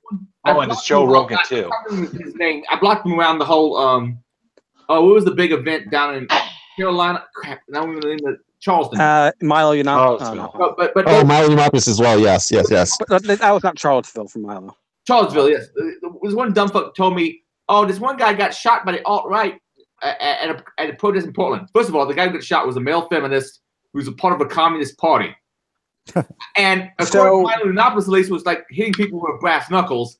The guy, and this dude's like, he was shot by the alt-right. All right, no, the person who shot him was the wife of a guy in a couple, which was an interracial couple. The guy was like at least part Polynesian. They were there to see a gay dude who was going to soon marry a black man. No, Jewish. Right, you dumbass. I thought that was true. I thought it was one of the supporters that got shot. I thought it was. I thought the couple was going there looking for some problems. They were. Yeah. The person they shot was going there looking for trouble, and to be honest, the people who are Milo supporters were also kind of going there to look for trouble. No. Charlottesville was not the Milo thing. No, that's the different thing. But I mean, the thing that happened, I think, was Portland. This was from Portland. To be honest with you, they were both looking for trouble. So, anyway, the reason I brought it up before the whole alt-right thing, Andrew Anglin had been apparently on podcasts with someone who was either a family member or some part fairly high up in the Russian government, and it was an individual in the Russian government or associated with it who openly espoused fascism, as in that was his ideal form of government. No. So, and that was really the context of their podcast, as in that's why he was on there. That's why he was friends with the person.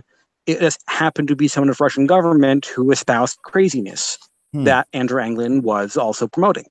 So that's the precedent I know of, which that inserts still a little bit of doubt that just because someone from the Russian government says, "Oh, this troll is my friend," doesn't means 100% certain agent of the Russian government to me. It's still most likely, but not always. I posted some. Also, the Russians, well, historically, the Soviets pursued disinformation as one of their primary the tactics to destabilize their foes. Like that, they were the main job of the KGB wasn't the collection and analysis of intelligence like the CIA. That's the CIA's main job. The main job of the KGB, about 80% of its workforce, was working in disinformation campaigns, in subversion.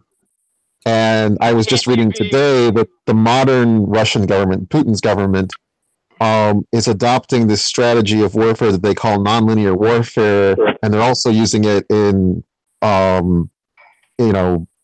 intelligence, propaganda, informational warfare, whatever you want to call all that, where they're making all of these seemingly contradictory moves just to keep whomever their opponent is off base. That sometimes they'll make moves that look like for example, in Ukraine, sometimes the Russians will make moves that look like they're, going to make peace with Ukraine, and then after that they will stage some attacks, or they'll throw a concert for themselves declaring the withdrawal of all their troops, and then not withdraw them.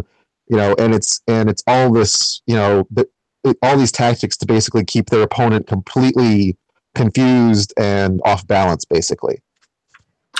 Yeah, I work next to a guy who immigrated. He's on our team. He immigrated from the Ukraine to the U.S. To hear him talk about Russia is the most fierce hatred I've ever heard from somebody about another group of people. It's crazy. So I just have a question. Have you ever heard an Armenian talk about the Turkish? No, but I have. Oh yeah. Yeah, I have. I suspect they're probably on similar degrees of hate, and probably for similar reasons. Well, no, I mean, there was plenty of tensions between the Russians and the Ukrainians, and back in the Soviet era, especially with the some of Stalin's purgings. But let's face it, the Turks actually committed genocide. That's kind of a whole lot worse. Well, also, I would say the Soviets committed the Holodomor, which was basically the forced starvation of the Ukrainian people. So that's where I'm saying I think the hatreds on both sides, both Ukrainians and Armenians, probably have very good historical reasons for their hatred of, either the Turks in the case of the Armenians and the Russians in the case of Ukrainians. But so do the Cossacks too. I mean, we had the decossacization of Russia, things like that too. So a lot of that. So a lot of hate to go around there. Sure. Yeah, they've hacked their John Deere tractors, took over their missile systems for the rebels fighting on the Russian side and the rebels fighting on the Ukrainian side. Russians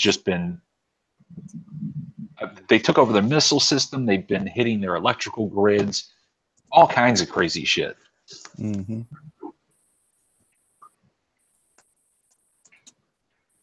Dude, what's up? If I remember correctly, the KGB is more of an FBI style agency than the CIA style agency. It was more internal police rather than. No, you're thinking of the FSB. No. I thought FSB was what came after the KGB. Well, the FSB is what came after the KGB. Yeah, the KGB were kind of an all-in-one during the Soviet era, but lately, the FSB is more like FBI and KGB. Well, I guess parts of FSB too are intelligence gathering. Okay, so wait a second. You're right. The KGB was basically FBI and CIA in one, whereas now FSB is sort of the FBI, and then SVR is sort of the CIA. I think that's right. Sounds right. And you've got things like the MVD, which are border troops, things like that too. So considering FSB does a lot of internet monitoring in Russia, because I've heard of their name associated with something called SORN, SORN. It always came in the context of monitoring Russia monitoring internal internet traffic. So I always sort of the FSB in the context of getting that information. So wouldn't they also be like an analog to the NSA? Well, there's a lot of crossover between the agencies there, so it's not quite so simple. Hey, Illustrious, you had mentioned you like history. Do you listen to? I'm sure you do. Dan Carlin. Oh, he has a beautiful voice, and I've seen a few of his talks, man. Pretty good shit. I haven't listened to all of it because it's so long. He goes into such detail; it's hard to listen to all of it. But yeah, The Ghost of the Ostfront is an amazing series that he produced on hardcore history. Ghost of the what now? Ostfront. O-S-F-O-F-R. Oh, the Ostfront. Right, the Ostfront, the part of the Russian area in World War II. Yeah, Ostfront. Yeah, O-S-T-F-R-O-N-T. Yep. About the Eastern Front and basically their fight against the Nazis. Just a crazy podcast. Apparently, there's been eyewitness testimony, and historians have gone up there and saw just miles of bones, just bones out of the ground, laying on the ground. Wow! And miles of it. And this is on the Eastern Front of World War II? Yes. Yeah, the Eastern Front of World War II. But Hardcore History is an amazing podcast if you like history. And then a newer one just came out called History on Fire. It's a guy named, I think it's Daniel Bellelli. He's a French dude. But when they talk about history, they're not... They're speaking from the dark side of history, not necessarily, like Dan Carlin would do Genghis Khan and the Eastern Front. I don't think he's done Vikings yet. I want him to do Vikings. Maybe he has. But hardcore history, right? And then History on Fire is another good one. Anyway, if you like history, those are two good podcasts. And he does have a beautiful voice. And of course, once you know all that, you realize why the Germans were so eager to surrender to the Allies, to the U.S. and Britain on the Western Front of Berlin rather than the Eastern Front. Because if they got captured by the Russians, they were in for a world of shit. Doesn't matter if they were military or civilians. It's crazy how close they were to Moscow, like hundreds of feet away from being in Moscow and winning that battle. Oh, they wouldn't have won because they still would have had to push. they still would have had to push west, east. Well, yeah, I mean the historians view it, if they would have taken Moscow, Russia would have been out of the war, basically because that's where all their planning and centralization. They just killed millions of people coming across Eastern Europe.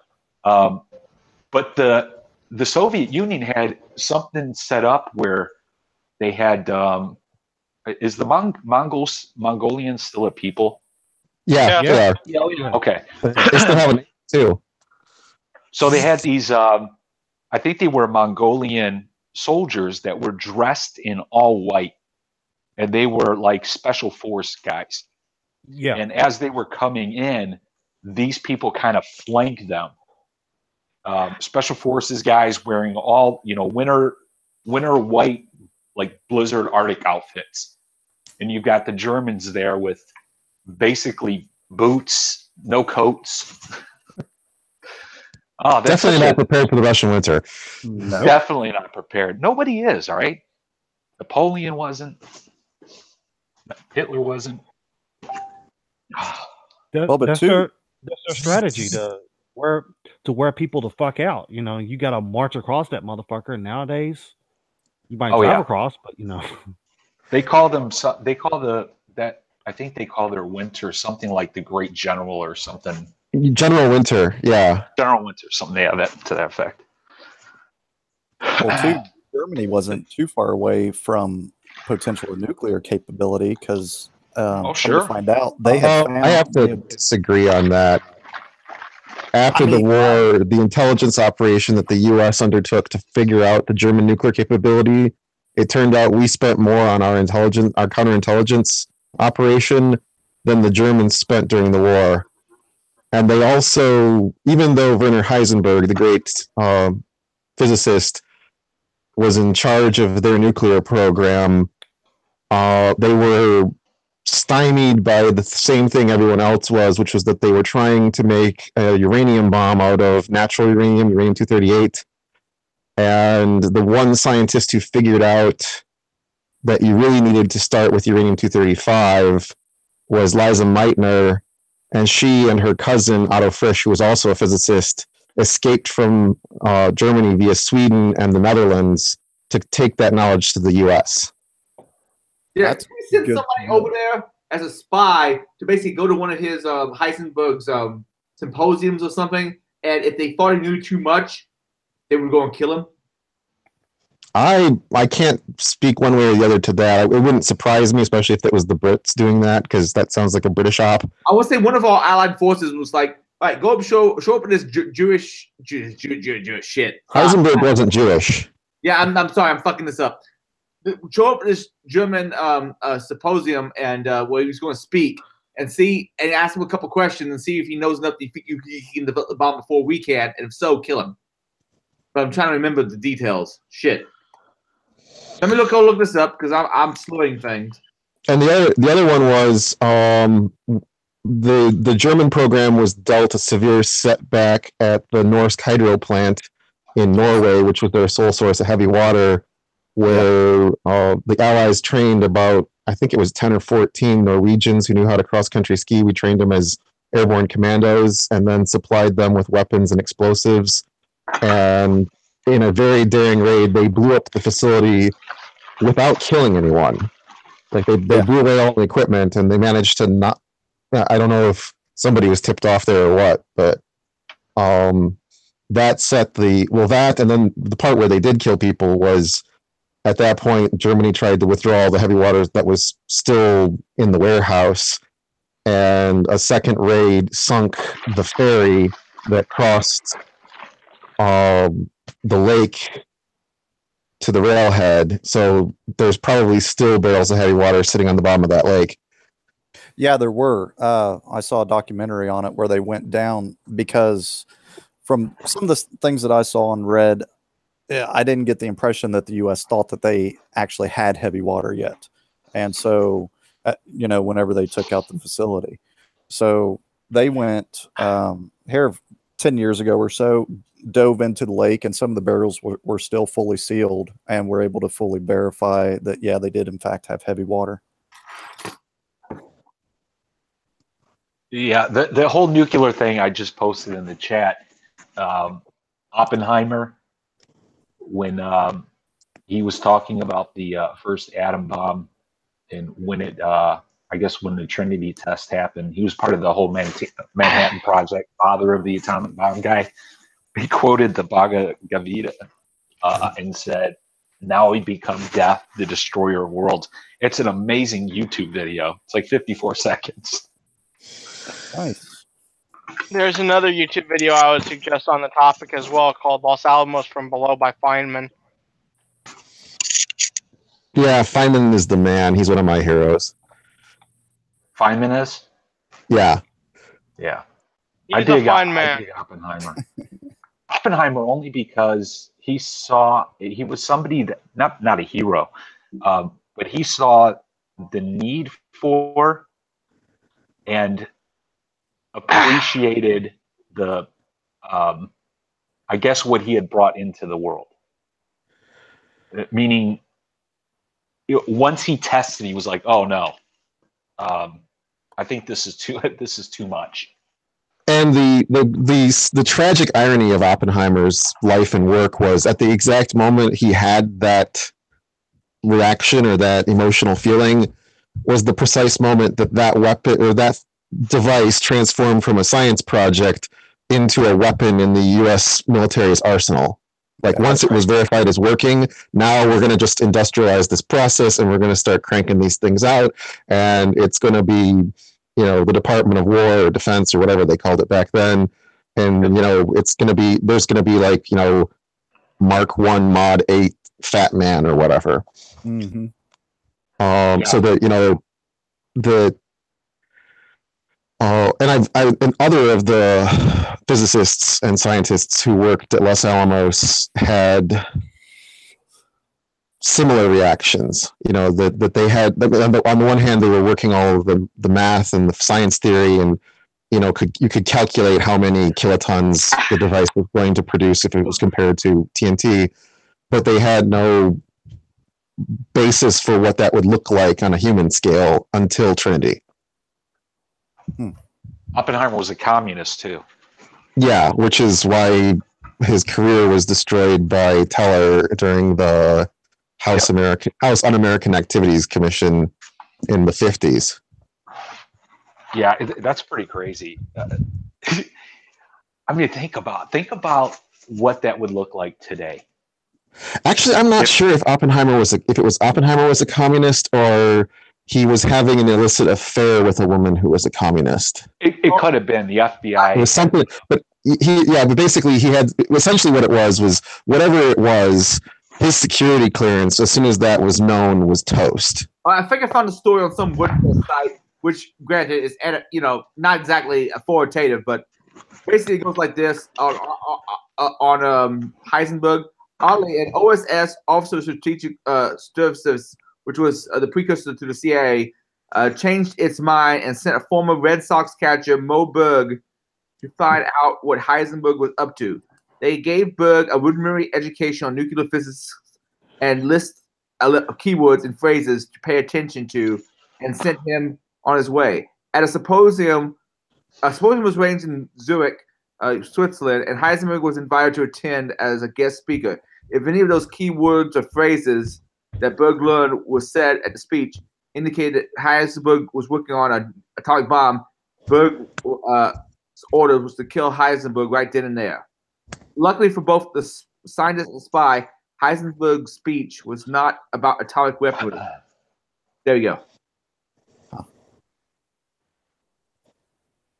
It was also in German, so he didn't know how to speak it. So who the fuck knows?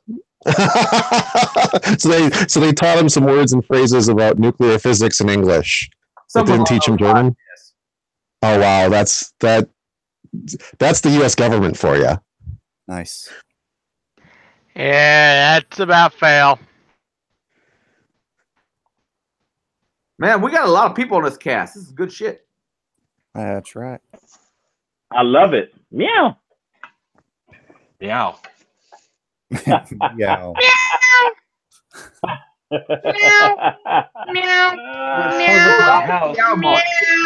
do y'all think might be cool shit for next week? Don't forget, does anybody here not have access to edit the show notes? Everybody has access, right? Yes. If you don't, as far as I know, I do. As far as I know.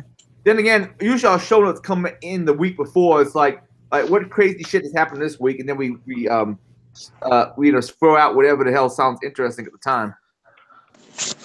I could bring up but then a bit of something cool gets brought up, like this Juber guy. You know, something that we didn't necessarily know, but it's interesting. Juberg. Yeah, actually, speaking about him real quick, that reminds me, have you guys seen, it seems like it's happening a lot more, sign language interpreters that are not, that know no sign language? Yeah. Well, yeah, I've seen video of that. So, yeah, they don't know sign language. They're just up there. I've seen one video of that, and then I've seen a couple of them where they just go off script. And they're like, this fucker's crazy, you know? Yeah. Listen to what he's saying. Because I've seen them, like, whenever sheriffs or, police are giving a brief, and, you get the sign language person who just has no clue what they're doing over there.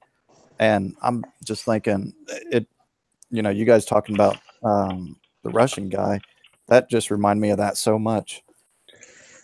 Well, the first case I heard of it happen was at Nelson Mandela's funeral. The sign language interpreter was actually schizophrenic, and he didn't.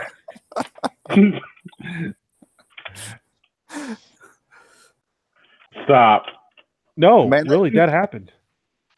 They really need some type of a better screening process. For sure. Sure, there's a certification process of some kind, right? Yeah. I don't know. The Tampa police was the one I saw. Yeah, I remember that one too. And she wasn't even close. Like Yeah. her hands are down by her waist, and she's just doing like these flippy floppity hand movements. Yeah. So you gotta pay me $50 to. So I do have one other thing I could probably talk about. Not good news, but it's a legalese thing. Anyone here remember the whole court case Oracle versus Google regarding the copyrightability of APIs? Can't say that I do. Nope. Oh, well, Oracle, the Oracle Corporation, successfully got courts to consider APIs copyrightable. And more specifically, the Federal Appeals Court, which typically hears cases related to patent disputes, but also I don't know why it's in copyright as well. But yeah, anyways, that court essentially said essentially staffed by intellectual property maximalists. And in terms of APIs, there's no exception. They ruled that yes, APIs are copyrightable. Google appealed to the Supreme Court. Supreme Court refused to take the case, but remanded back down to the lower courts. And my understanding was, while they said APIs are copyrightable, they said perhaps Google's use of it was fair use.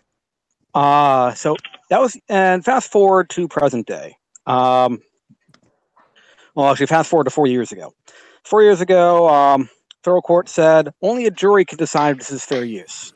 So it was sent to a jury, and 11 out of the 12 people on the jury said, yeah, we think this is fair use. Fast forward to, present day.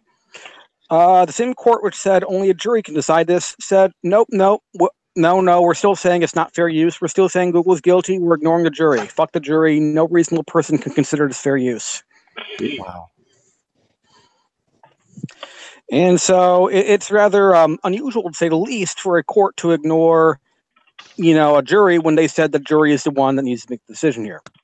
Yeah. So yeah, the federal, the U.S. Court of Appeals for the Federal Circuit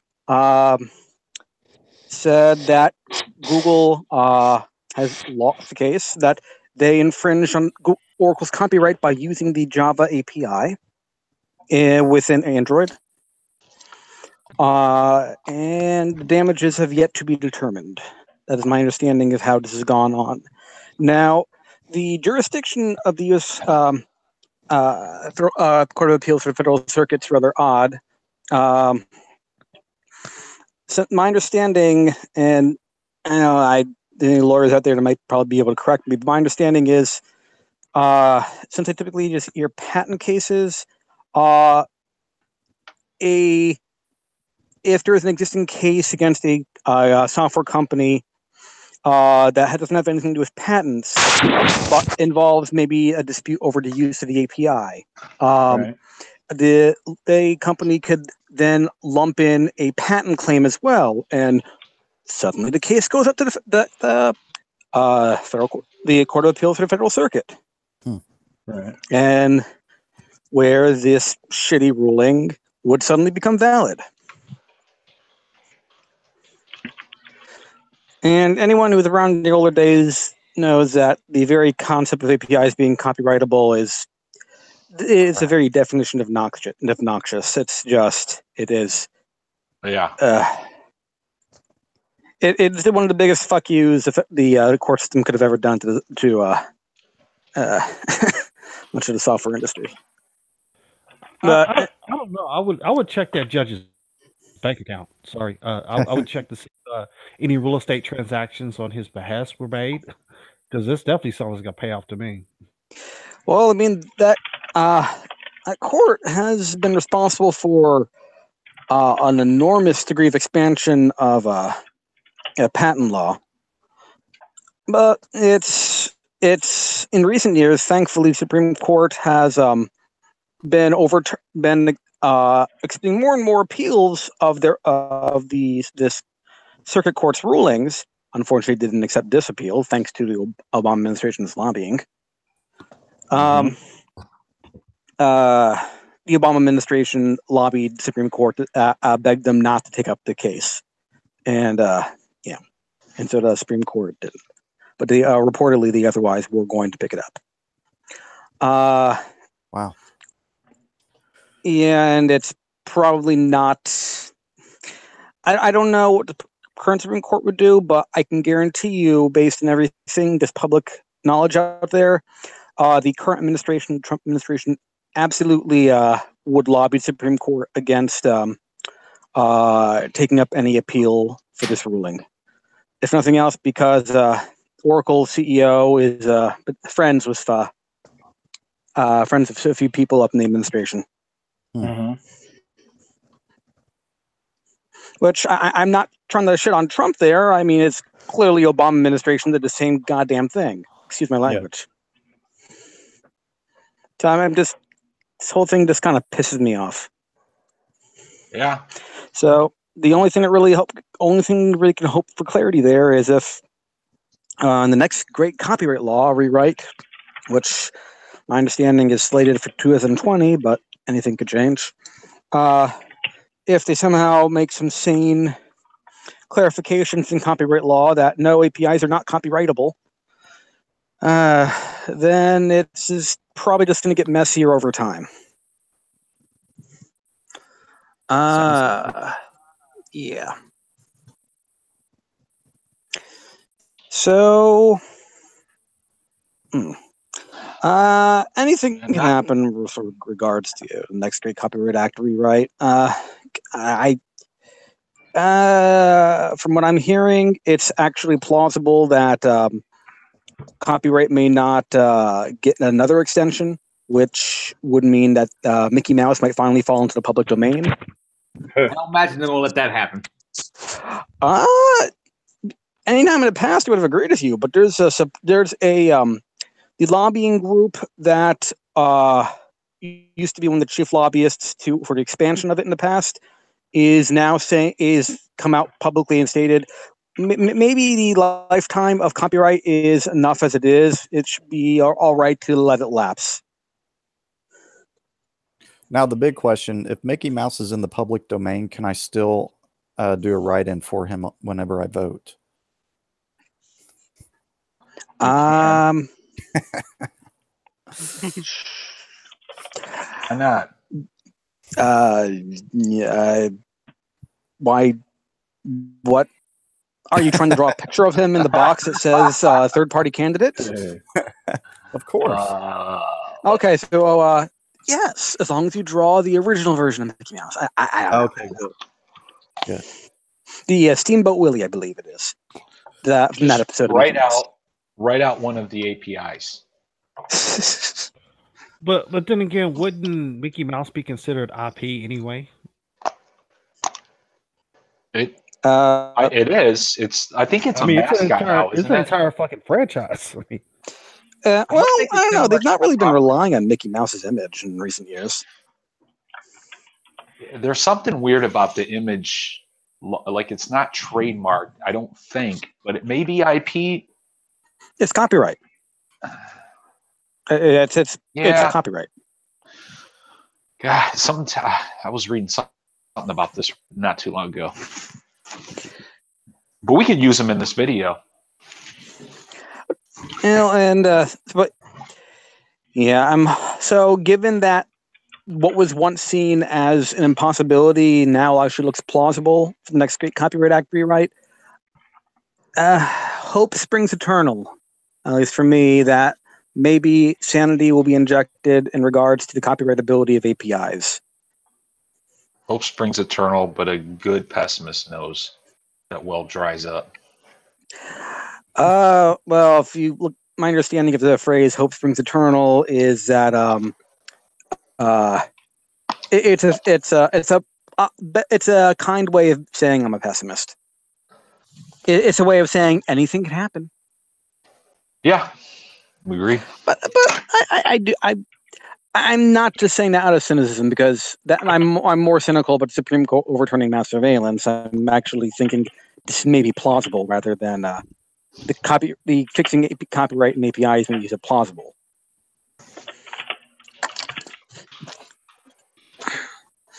Other than that, the whole crypto wars is still going on. FBI is still pushing for backdoors. And supposedly, and according to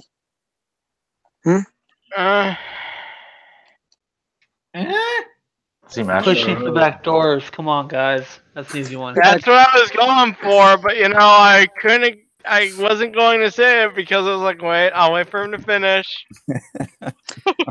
crypto backdoors. So you're saying backdoors in people's crypto pants? Then okay, got it. Well, if he can finish, I'm nearly there. Yeah. Anyway, Lawfare. Lawfare came out have articles saying that there's finally people in the international cryptography community that's listening to us in law enforcement.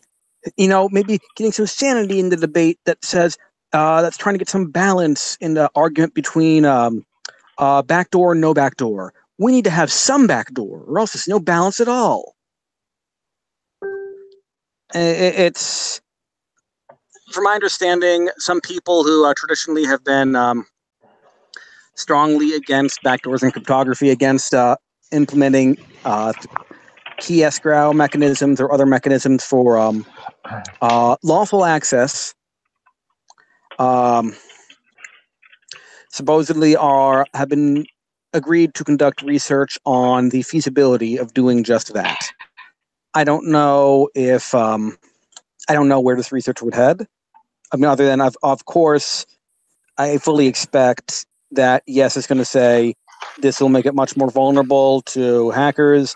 How the fuck can you expect the FBI to keep such a key secret when the NSA couldn't protect their crown jewels against foreign nations? Does the FBI take on as many contractors as the NSA does? I don't NSA know. has a problem with their contractors for sure.